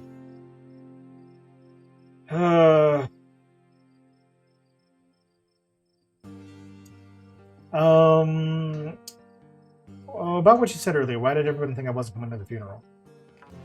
That'd be Miss Perline's doing. She was never very kind talking about your side of the family. Bless her heart. Oh, you just cursed at her in Southern. Okay. And God rest her soul, of course. But she told everybody your side of the family had sworn off Scarlet Hollow and everyone who lived here, so nobody around these parts thought we'd be saying much of use. Okay. You're from here. What do you think of Scarlet Hollow? What do I think? You might as well be asking me what I think of the air I breathe and the dirt I'm standing on. How am I supposed to know? I'm in it. I should be the one asking you, what do you think about town? I think it's... I just got here. I don't really know. One of the first things that happened to me was being attacked by a mountain lion, so... I was asking you, come on... I get the impression that it's barely hanging on. I'm going to be honest, but not cruel about this. Now, you watch yourself. Only the locals get the privilege of smack talking in town.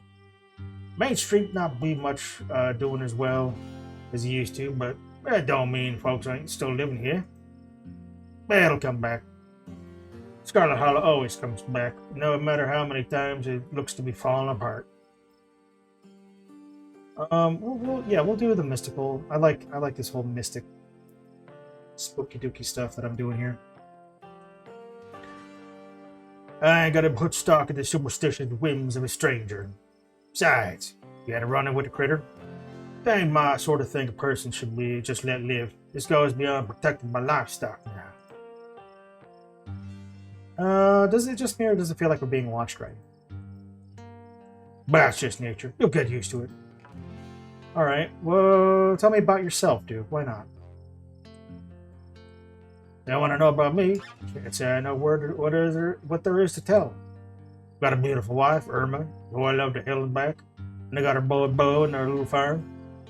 And our closest neighbor is that bastard Judas Tremaine, but that's neither here nor there. Tell me, what's the biggest pumpkin you ever seen? Well, there's those pumpkins that they have in those, I mean, like, I think, because there was, like, a pumpkin, like, patch in this local town, and every year they'd, like, grow a big one here, and there was, like, one that was, like, the size of a small Volkswagen.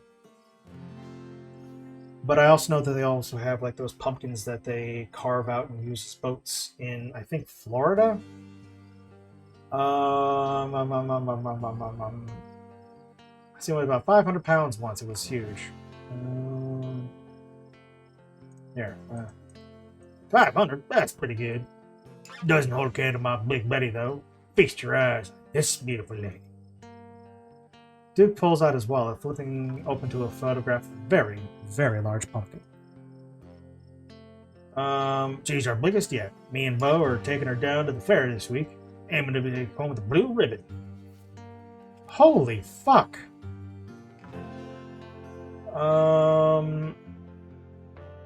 You can make a pie big enough to feed the whole town with that thing.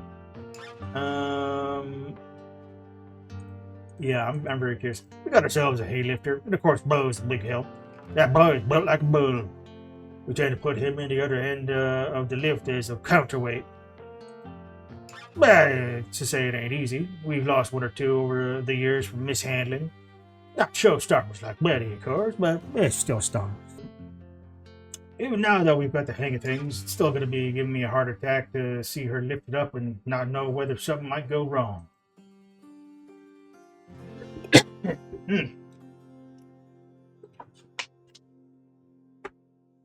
Alright, so I ain't gonna ask this because that's stupid.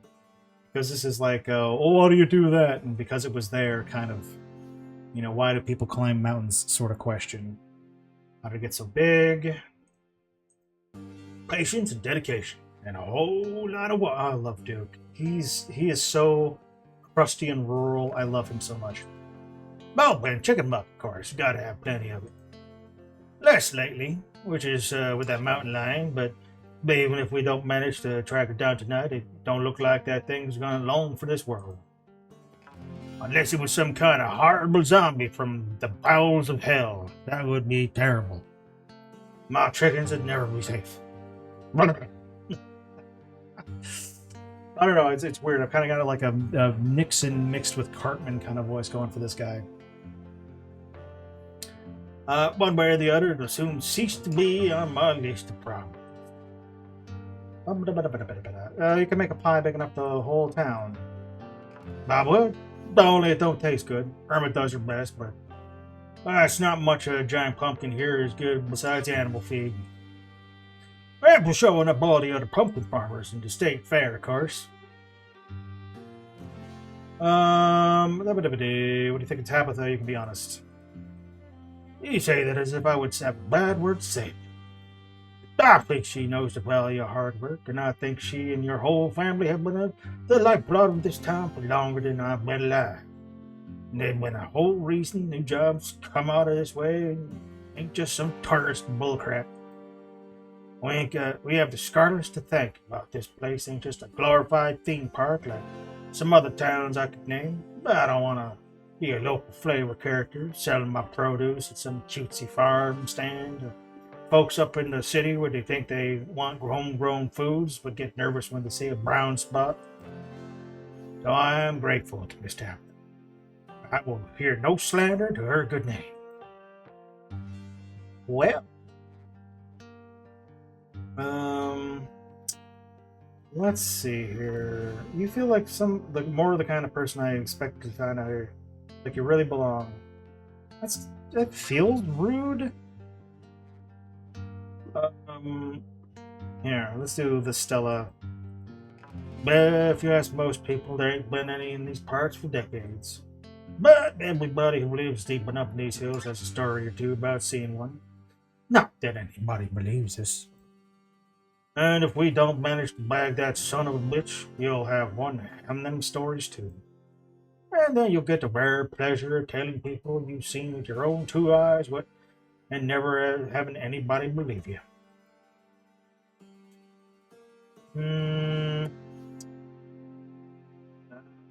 Okay, you know what? Alright, I'm bored enough sitting. I want some action. Let's go after that thing. That's stupid. My cousin must be really worried by now. You open your mouth to speak before you get the words out. Your phone buzzes in your pocket. You're getting a phone call. It's your cousin. Street smart. Pick up. You might cut your evening short for better or worse. You'd always text to say you aren't in the middle of the woods next to a loaded gun and hunting down a man-eating cougar. Street starts. Send her a text. Bumming around. Oh, what's this? Willfully ignore a phone call while hiking in the woods. Ugh. Bumming around town. See you soon. Hey, cuz. Can't believe you would not believe the day I'm having. I'm sorry. The person you were trying to reach is in the voicemail box that has not been set up. Ow. That's hilarious. Your message sent. You pocket your phone. One of them fake calls, huh? Can't believe they're coming through all the way up here. Usually them hills is one place you can be free of bad reception and all. There's a sound nearby. A scuffling, and then... What the... The rustling grows louder. That must be my birdie. She's still alive. Dang it. Don't like that. The old man takes a step towards the tree line. Get your thieving little hands off of her. Duke charges forward, flashlight in hand, crashing through the brush. Damn, that thing is fast. Which way did it go? There's an odd sound nearby, though it isn't the sound of whatever the two of you were chasing. Duke stops mid-stride to listen. You stop to listen as well. It's a human voice. Oh no. Damn it, I know that voice. There appears to be some kind of growth. I've never seen anything like it. Jeez, I hope I don't get demonetized for this. Stella, I swear to God, did not tell you to go home. The two of you emerge into the clearing, revealing what Stella had been filming so intently. It's Birdie, her little chicken body, panting desperate breaths as she lies crumpled in the heap at Stella's feet. Oh, Birdie. Oh, now, what's happened to you, sweetheart? Duke, I just found her like this. I think there's something seriously wrong with her. Stella, what the hell? Don't put this online. What are you still doing out here, Stella? I don't think you should be... I'm sorry, Duke. Stella, Man, Stella, couldn't you be a normal YouTuber who just talks? That's fucking awful. Duke, it's just a chicken? That's also the wrong answer. I'm sorry, Duke. Stella, I don't think you should put this online. Orion is right. Nobody has to see her like this. Sorry, Duke. It's just, my job. It's cruel, is what it is. Birdie don't deserve to be made into some online sideshow. Have you... There's something really wrong with all the animals I've seen here tonight. Did you... I don't think it's... Do you think we should put her down? It's like a mountain lion. Okay, so what we're going to do... Have you seen anything weird I heard tonight, Stella? I sure did. It was this deer that looked like awful lot like Birdie does now, with a big lump. I thought it was cancer, but now I'm not so sure. That's great footage, but you'll see once I get the chance to edit the video. Well, then don't fucking put Birdie on there. You got the fucking deer. Little tact. It's not like Bambi's mom is going to be on there like, oh, my poor boy, my poor boy. What have they done to him? The Duke would be personally affronted if he did that. Bob didn't get a good look, but there's something off about that mountain lion earlier, too. This shit better not be contagious. Examine the chicken. Hate that. Stoop down to look at the chicken. Examine the head. Poor little chicken looks up at you, glazed over, but still rolling around in their sockets with unfortunate life. Examine the wing. Its wing is barely still attached, but that seems to be the least of this chicken's concerns. Whatever got a hold of her busted up her wing too, little bastard. Yeah, what a bastard. There was hesitance in Stella's voice. She doesn't seem to be the type to intentionally hurt animals, but it's dark out here. Maybe she stepped on it without noticing it was there. Examine the growth. Good God. At first he thought it might have been a tumor, but this is something else. Its skin is stretched taut, the growth pulsing beneath. Oh, pulsing is not good. If it was like firm, it'd be one thing, but like pulsing is never... Pulsing is not a word you want for like any kind of fucking growth. She can still get better. Maybe she just needs to pop that thing to pop, and she'll be right as rain in a couple of days. Like, what is it? Like a zit, Duke? That's not a cyst. That is like the whales that beach themselves and then explode into viscera. Happened to me once, and there's not so much of a scar these days. I don't know. It kind of looks like there's something in there. Whatever it might be, you know better than to investigate this lump any closer. Some spooky ambient thumping in the background. I don't know if you can hear that. Back away from the chicken, your curiosity eclipsed by your instinct for self-preservation. You think she's become an egg? That's a weird fucking thing to say.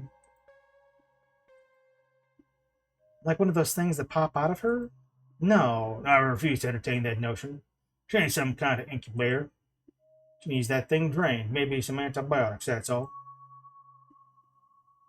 Like what are we supposed to do? I'm figure the hell out now, Duke. I think the mountain lion's been getting at your chickens. I don't think it's a mountain lion that's getting at your chickens.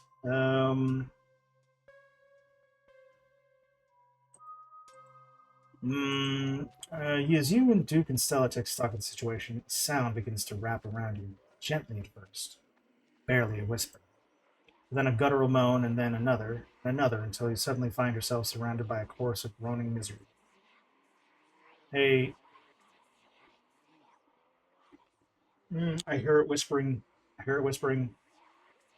think we should get out of here. Agreed.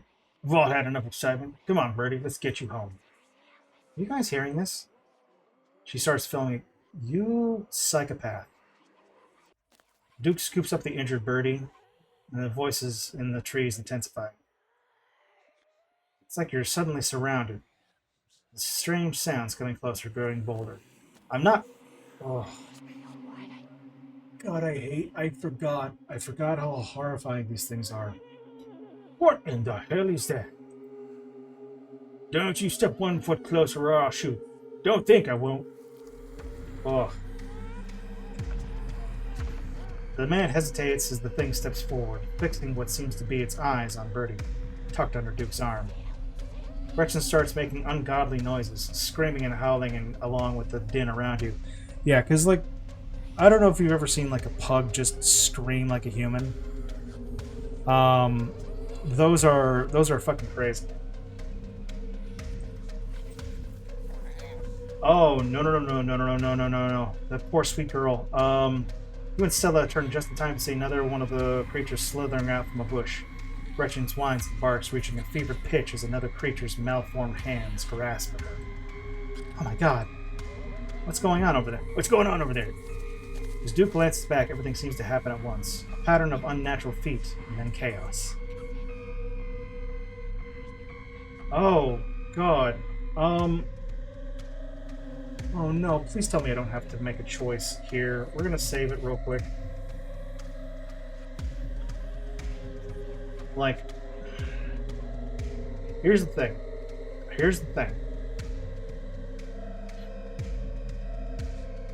Because I'm seeing two choices here, and it always said somebody was going to die here. And I don't think they mean it like, because if we save Duke, Stella's gonna go after this thing and she's gonna die. That's my prediction. Because I do not remember what's going on here. Let me see here. Aerodrone! Hi, welcome in. Yeah, you're just in time for the exciting party. Look, I brought party favors. This guy right here is one of those like piñatas, which is no doubt full of delicious candy. Cannot wait to see how this thing's here. It's like right now we're choosing between. I think we're choosing between Duke and Stella. She's gonna go after Gretchen, even though Gretchen is 17 years old and wouldn't want Stella to go after her.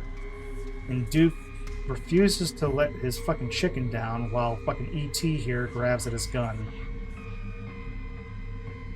Okay.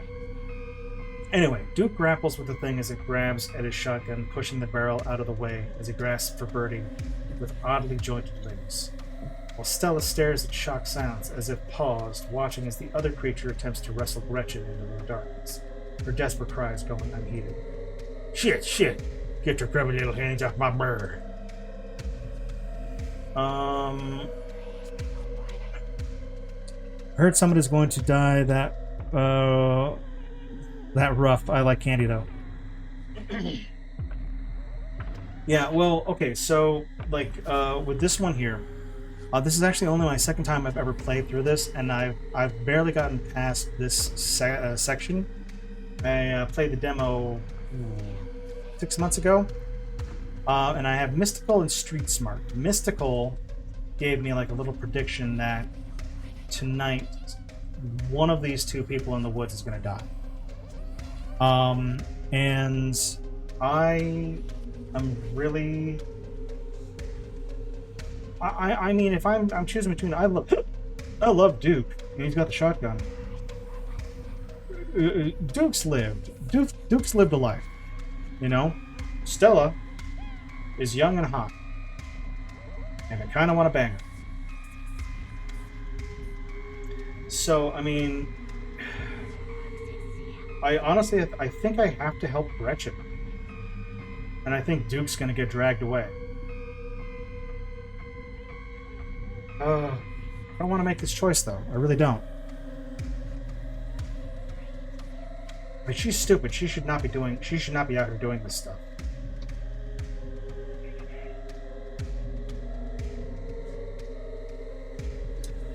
But do I help her just because she's hot? Because she's gonna keep fucking doing this stuff. Or should I help Duke? All right. You know what? Let's get the thing away from Gretchen. Just go with my instincts. God, I hate that. Like, yeah, exactly. It's like Duke is like gotta be in like his 60s, 70s. And he's an old, crusty old farmer. I think he's got a fair chance of making it alive. Stella's gonna get herself killed. You die for Gretchen, attempting to snatch her away from the thing's misshapen hands. It's a fucking needle. That's a fucking needle. That thing has a fucking needle in its fucking mouth. That's gonna try to infest her. No. You manage to grab her, but the creature isn't deterred. It rears back on its hind legs, its mouth opening, whispering tones sliding out alongside something sharp and natural. And then there is a deafening blast of Duke's shotgun, and suddenly it is gone. Duke?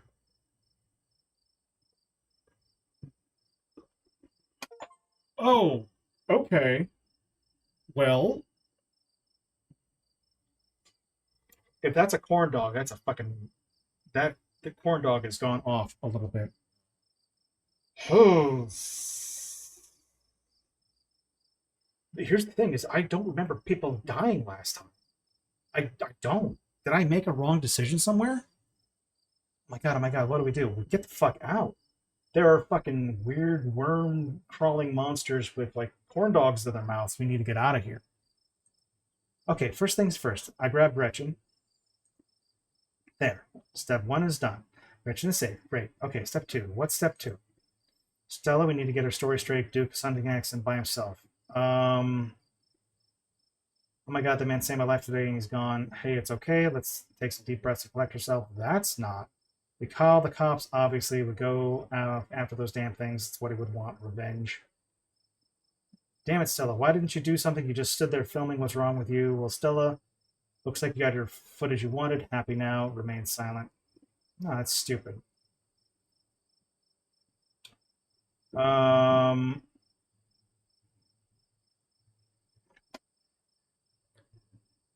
Yeah, they got corn dogs and we gotta fucking go. Absolutely. This is bonkers.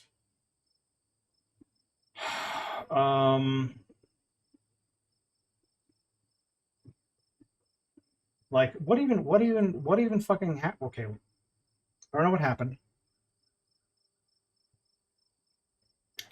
I think I have to go with street smart. So let me get our story straight. Duke had a hunting accident by himself. People need to know these things. Duke's family deserves closure. The town deserves to know what's out here. Maybe the cops will help. I don't trust cops. They're never going to believe that footage. It's going to be a lot harder for them to believe what really happened than decide that a stranger from the big city came into town and shot someone. It'll be too easy for them to pin this on me. I mean, that's not inaccurate. You're right. I barely caught anything. But if we got more footage, if we got a clearer shot of these things, maybe we follow the blood trail. Stella, you froze. Go after those things and pull that again. Stella, we have to get out of here. Lead the way. Are you sure this is a good idea? Are you nuts? A man is dead, Stella. You froze. Let's not blame. It's not victim blame. Let's not victim blame. Are you nuts? Man is dead, Stella. Ah, yeah, you're right. Let's head back to town and regroup. Okay. Oh, good God.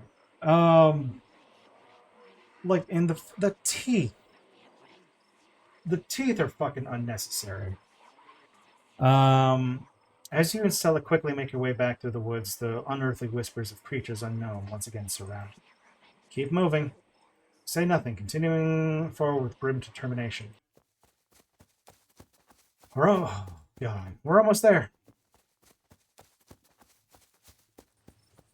You and Stella reach the main road, and the whispers fade back into the sounds of nature. Sounds like they stopped following us. You sure we shouldn't call the cops?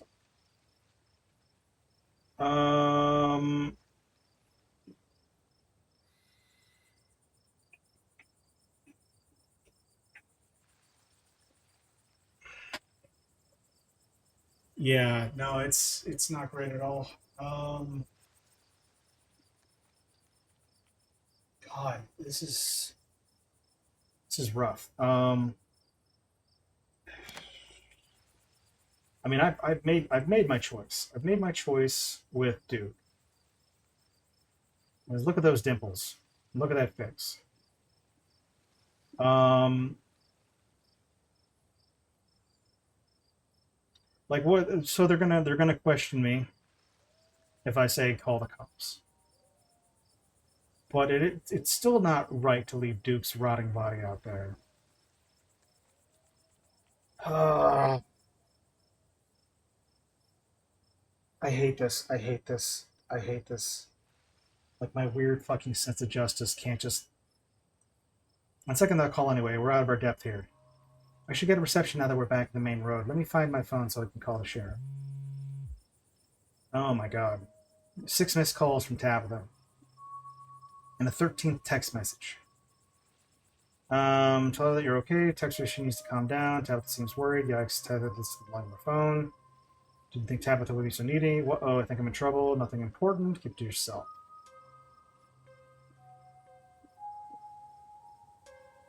Call her. You try to call Tabitha back, but go straight to voicemail. Text her you're okay. Sits unread. Great. Yikes, Tabitha's been blowing on my phone. Tabitha seems worried. It's pretty late, isn't it? Stella pulls out her phone and dials. Hello, Earl. It's Stella Richmond. I'm up in the mountain and ask Gina Trail. Duke is dead, Earl. Shotgun. It happened right in front of us. There's something in the woods. Okay, yeah. I think we're okay, but hurry. Jesus, Earl. What's going on? Who's gonna tell Bo? I guess now we wait. Oh.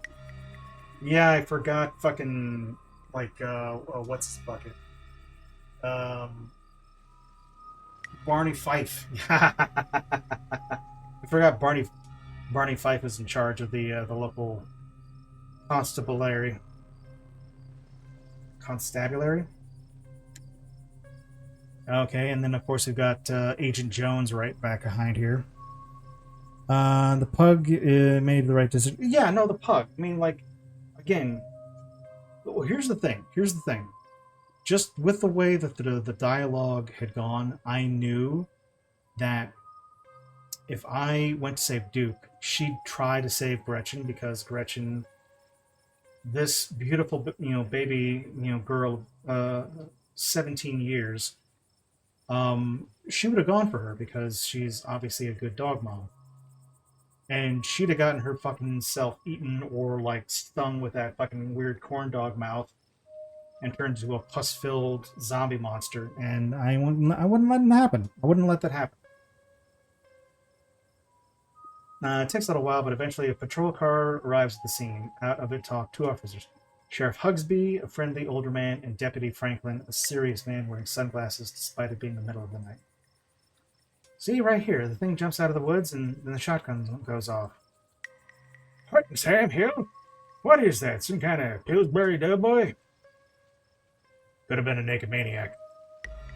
No, there was more than one. They chased us through the woods, whatever they were. They aren't human. And they killed Duke. Huh.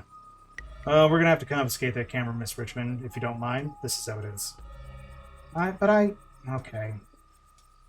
Just let me turn it off and save the battery. Street smart. Stella gave into the request suspiciously easy. Here you go, Deputy. She's got a backup tape. That's why you went to the cars, because you wanted to swap out the tape or copy the tape. You're a smart cookie. I like that. Here you go, Deputy Franklin. We appreciate the compliance with the law. We'll get a team out here in the morning to retrieve the body, but for now, Sheriff Hugby and I... Please call me Earl. Earl and I will escort you, and who are you exactly? Oh, that's Orion. They came into town today for the funeral. Oh, right, sure. We'll escort you both back into town. There's a naked maniac on the loose. Especially don't walk back on your own. It wasn't a... Never mind. Why aren't you going out there tonight? There's a dead body in the woods. Those things out there could attack someone else. Well, it ain't exactly like old Duke is going anywhere at this point. He'll still be out there in the morning. Okay, Earl. We only have a skeleton crew at the moment. Monday nights are Deputy Drexton's bowling nights. We'll be on alert for any more reports of naked maniacs, but retrieving Duke will just have to wait. Now, if you'll be kindly step into the vehicle, we can escort you safely back to your home. We have to ride back with you. You can just walk. Those creatures left. We'll be fine. Afraid I'm gonna have to insist for your own safety. Stella sighs. Okay, thank you. You can ride up front with me, little lady. That is... Oh, you can ride up with me, little lady. That is, if your mama permits. Sure, Earl. You can hold Gretchen on the way back to town. Oh, look at that poor little soulful eyes. Those poor cataract scarred eyes. You can barely see. Bowling night. Yeah, it's bowling night. Everybody knows it's bowling night here in Scarlet Hollow. It's a big to-do. The cops usher you and Stella back into the back of their squad car. You just are the cutest little thing, little Miss Gretchen. Yes, you are. Sheriff Hugsby pats Gretchen on the head affectionately. She remains wholly focused on Stella, a worried look stretched across her little pug face as Hugsby scratches behind her ears. Street smarts. For such a gregarious person, Stella is unusually quiet in the car and makes its way down the pitch black. So, gregarious means she's loud. Hey, Stella, you good? She doesn't respond. Place comforting hand on her shoulder. I think Stella's okay. Back here, fellas. I guess I just saw a man die. I don't know what to say either. Let's try this. I don't trust cops. She jumps slightly for your touch, but remains focused on the wilderness side. I guess we just saw a man die. I don't know what to say either. Well, looks to me like she just got about a car sickness. Must be why she thought walking home sounded like such a good idea. Guess whatever y'all saw in the woods weren't about as an upset tummy. I'm sure she'll be right as rain once we get back down the hill. Though she'd best try not to hurl in the meantime. We wouldn't want Miss Franklin here to have to work late cleaning up the squad car. We're only a few minutes away now. Y'all better keep it together until then. Soon, the rumble of gravel beneath tires gives way to uneven pavement. The car comes to a stop in front of a small cottage. You two stay out of trouble. We'll have this all sorted out in the morning. Y'all just get a good night's sleep. And you, whatever your name is, IP freely, Fox Mulder, remain silent. Sure. You're in town for the funeral? Good. Don't go leaving before then. I imagine we'll be asking you a few questions about everything you've seen tonight. Stella, keep an eye on them for us. Make sure they don't get into any more trouble. Protect Gretchen at all times. Fuck yeah. The goodest of girls. Y'all have a good night now. Bye-bye, Gretchen. And y'all have a lovely evening. Any bugaboos give you trouble, you know where to get in touch. Look at the price. We'll get a place. And there you are, back in town, away from the woods, with no one but Stella inside. Holy shit. So, okay, Stella, you don't mind me asking, why on earth did you want to walk home? Yeah, so this, but, like, this is a less sarcastic and angry sounding version of this. It seems a little blasé about everything. Keep an eye on me. Are they for real? Can't say I'm surprised. How are you holding up? Saying nothing. Let's try this. I just don't like cars is all. They're rolling death machines if you ask me. Agreed. I don't like I don't like cars either. Driving. Ugh. Sorry if I weirded you out. God, what a night. Seemed a little blasé about everything. I can't believe they're waiting until the morning to start looking. Puppy! Perfect timing. We are going to get our puppy out to hang out with Gretchen. Uh-oh! Looks like we're not quite far enough back. Boop. Hey, there's my Major. Who's a good boy? Hi, Major Canis.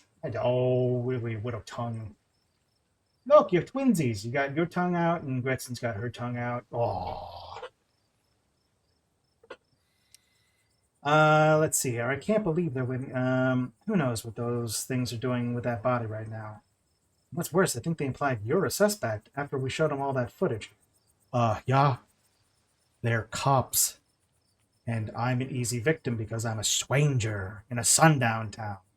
Well, it feels like a sundown town. You know, I bet the deputy who's at bowling night was the other cop that was with Sheriff Earl at the diner. Um, the truth to get out. They have to pin it on somebody. I'm screwed. Remain silent. Let's not be negative to somebody who we just met. Even if they don't believe that footage, those things out there in the woods, that's something. Something's telling me they're not going away. Yeah, no kidding. But it's okay. I'm not gonna let anything bad happen to you. Ooh. Are you gonna protect me, princess? Oh, I don't. Ugh, I hate that I just did that. I was there. I filmed the whole thing. At the very least, it'll never hold up in court. And I won't get to that point either, because we're gonna do a little investigating of our own. We gotta find out more about these things. If we can get any clear footage, or better yet, trap one of them, there's no way they can blame you for what happened. The library doesn't open for a while, but I've read every book on cryptids they have and never came across anything like this. There is someone in town who might have some useful information. My friend's mom. The place isn't far. We should head over there now before it gets any later. Um, I should check on Tabitha. Screw this out. No, I want to have cryptid dates with her. I want to have oh my god, what is her name? I don't even want to try to fumble her name, but like the cute goth girl, the never trust a cop, especially one who hides their eyes with sunglasses. Yeah, no, it's like if you put on sunglasses, his face is gonna turn into an alien, bug skull like in They Live. Um, there's something desperately wrong with that guy. Um, I should check in on Tabitha. My friend's place is on the way back, and stopping by shouldn't take too long. You sure don't want to stop for him first? I know I don't want to head up that mountain road myself after everything that's happened tonight. Oh, and you put it like back. Okay, sure, why not? Awesome, let's go. So fucking cute. Hope she's still awake. You've been here, of course, the general store, though it's currently closed. Large windows dark. Orion. Jesus. Oh, no. Dookie, dude. Dookie. Look, I had nothing to do with it. Duke. Come on, Duke. We shared jerky together. You don't have to do this. Ugh. I hate this. You turn to see a shadowy figure staring at you across the road. You didn't hear it approach. What? You're finally where you're meant to be.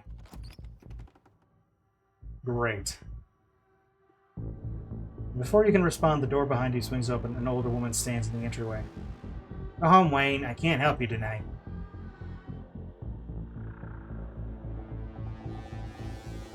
Oh no. Oh no. That was not wearing Duke's clothes, which means there's another hideous monster that the old lady knows about. Hey. Oh, I hate that. I hate that. I hate that. I hate that. You look back and the figure's already gone, disappeared into the shadows of the night. Sorry about that, Stella. Some people just can't be helped. You know about the spooky guy? You know about the spooky ghost guy? With a horrifying voice and the blood red eyes and the... Okay, no, that's cool. That's cool. Everything's normal. Everything's normal about this. Let's go inside. Now. What brings you here so late? And who is this? Hey, Mrs. Forens. This is Orion. Is it okay if we come in? You and Mrs. Forens briefly lock eyes. She's impenetrable, and you feel small and almost naked in her presence. You feel no threat, no malice. And then the moment passes, and you see only the woman before you. Of course, you're in luck. I put on water for hibiscus tea. Fucking get out of the way, Stella. There's hibiscus tea on the boil. And for goodness sakes, you can call me civil. We're an adult now, after all. Oh, she's so lovely. Tea is life. Okay, yep. Yep. Right here. That the pappy. Which means our lovely goth, hopefully soon-to-be girlfriend, is part of this adorable and lovely family. And no wonder she's allowed to dress the way she likes, because Mama is a sweetheart, I can tell. The woman takes you to the general store and into a door that had been closed on your previous foray into the town. The old lady gives you bad vibes? Really? I don't know. I mean, she's fucking absolutely a witch, but you know, I don't feel like she's a bad witch. I would say like definitely like oh, you know what? Maybe she married into the family. She's got blonde hair, so she's not a bruja. But I mean, I would say she's at least a hedge witch of some kind. Slowly decaying. God, I hope this isn't Wayne. That would be very sad. Welcome to my little nook. It's nice to finally meet you, Orion. I'm so sorry to hear about your mother. Vivian was such a lovely soul, and she's been sorely missed in the holler. Now poor Perlan is gone as well. Do let me know if there's anything you need while you're in town. Who's that outside? Who is that? Just a very sick man. You don't need to be worried about him. You knew my mom? Of course, dear. She was a good friend of mine for many years. She was such a lovely woman. It's fine. I am a paranoid bitch. Yeah, no, that's okay. We're gonna... It's fine. Yeah, no, I don't know. Since I've got the whole mystic thing going on here, I'm sure if there was some kind of like weird, spooky stuff going on with her, it'd set off some alarm bells. You should come by sometime. I could delight with unsavory tales of her youth, salacious tales. I never met Perlan. You don't have to pass your condolences to me. No, that's a fucking bonkers thing. How did you know she died? Oh, Perlan was a chatty woman. Not much went on I didn't get an earful of, bless her heart. We need your help. Ah, yes, I suppose pleasantries can wait for another time. What's got you here so late? You seem troubled. You know about weird stuff, right? Unexplainable stuff? Go, hon. Duke was killed tonight by something in the woods. Oh my lord. Have you contacted the police? Of course we did. Eventually. Which is going to be negatively impact me, I'm sure. But it was the better idea to call them. It's like she's just smiling at me. Ew. Yeah, I don't trust people that like smile too much either, but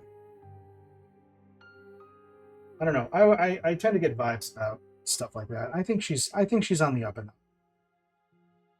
Yes, and I didn't take it. They didn't take it very seriously. They're not even looking for the body until tomorrow. Those things are out there, and I don't even know how to describe them. Here, I can show you. Stella pulls out a memory card from her sleeve and pops it into her phone. She must have been why she was so quick to hand over the camera. Of course it is. I wasn't about to let the police hold on to this, at least not before we had a chance to make a copy. I can't believe we're withholding the evidence. No, fuck the cops. ACAB. Smooth. The cops wouldn't know what to do with that footage anyway. Imagine if they accidentally erased it. Exactly. I'll give it to them if they ask again, but for now, we can examine the footage for ourselves. Oh, yeah. Where is this? Up in the mountain, to the northwest. Within the town limits? Yes. I see. Is there a way to make the video bigger and louder, if you can? I'd need to plug the memory card into a computer. I can go back and get mine. And no need. Kanika, there we go, Kanika. Should still be awake. She can lend us hers. You better come back. You better come with Stella. I'm sure she'll be more willing to help a friend than a nosy mother. I love Kanika. Look at this. Kanika, come out. We could use a little help. Oh my god. Oh. Just bury me right now. I am dead. She is fucking gorgeous. Oh my god. You always see those she is so cute, right? You always see those I see a lot of TikToks because it's I built my feed brick by brick, but it's like, oh, everybody wants a goth girlfriend until they don't have any makeup and they're wearing, they've got their hair up and their glasses and they're not wearing all the spiky boots. I'm like, no, she's fucking immaculate right here.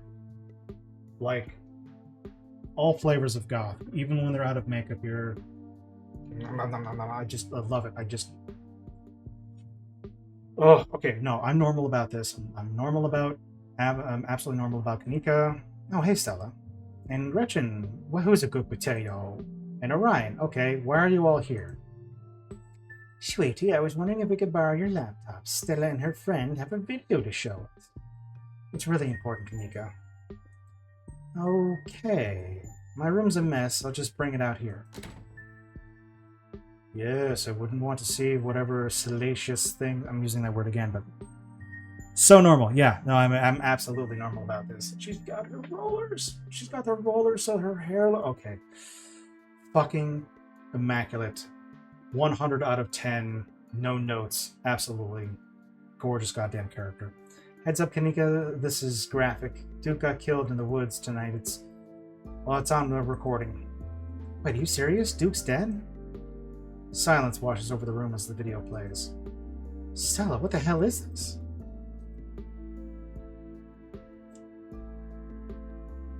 Sailor Moon, she's perfect. Look, you can't see it. I am on my knees asking for her hand in marriage. Oh my god. Literally the perfect woman. I'm sorry either of you had to see this, but Orion and I had no idea how to make heads or tails. Stella, are you okay? I'm fine, really. I'm okay.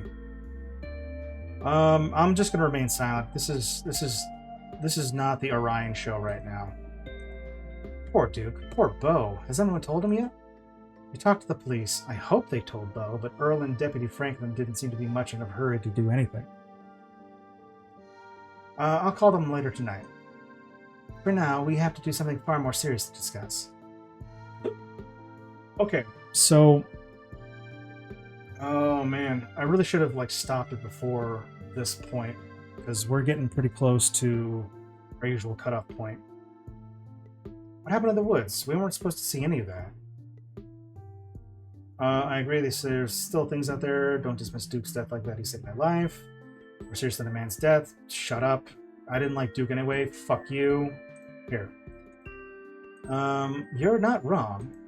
My grandmother used to talk about pale creatures called ditchlings. She always said that they were terrible omen, a sign of suffering to come.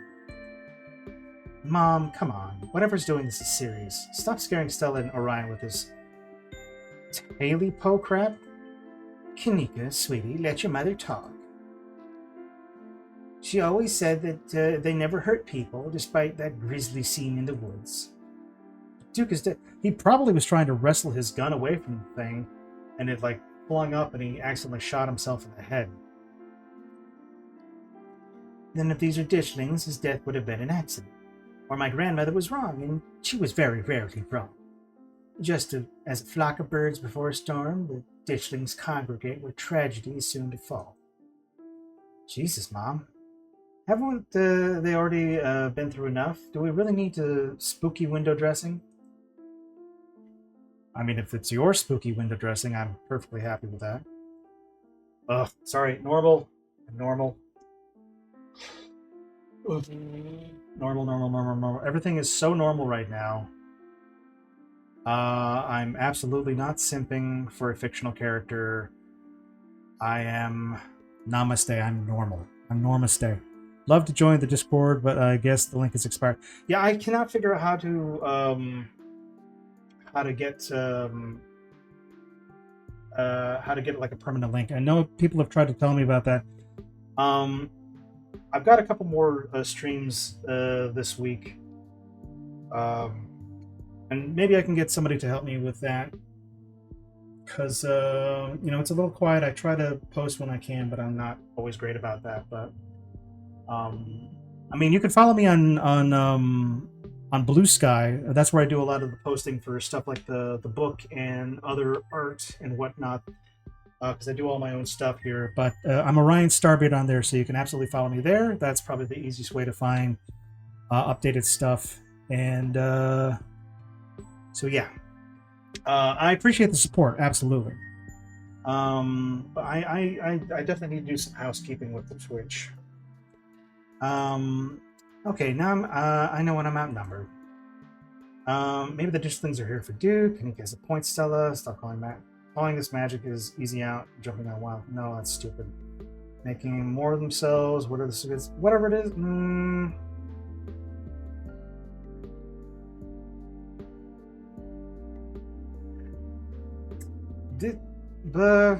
Whatever it is, it's not good. Yeah, no kidding. Maybe they're like big mosquitoes, and the growths you saw were a severe allergic reaction. Maybe they're parasites using the local wildlife to incubate. Honestly, what could be worse than them? That would be worse than them being supernatural. Oh dear, I completely forgot entirely about the tea I put on. Let me fix you up a couple of cups and it'll soothe their nerves. I don't know, it's getting late and I should let Orion get some rest. I don't think they're even meant to wind up in the woods tonight. No, I really should. I'm tired of shit. I can say this is important. I'm ready to pass out. Nice meeting you, though. Yeah. Let me do this because I'm fantastic. Thank you so much. I appreciate it. Yeah, you'll see all. I will warn you, it is like spicy stuff on there. But if you're following this Twitch channel, this is a 18 plus Twitch channel anyway, so you will probably see Orion's boobs just swinging in the breeze sometimes if you're so just be forewarned. Searing indictment or tantalizing bait to bring folks into the blue sky. I don't know. Let's do. I almost kind of want to just like explore the other options, but I think this is probably the best way to do it. I'll like politely duck out.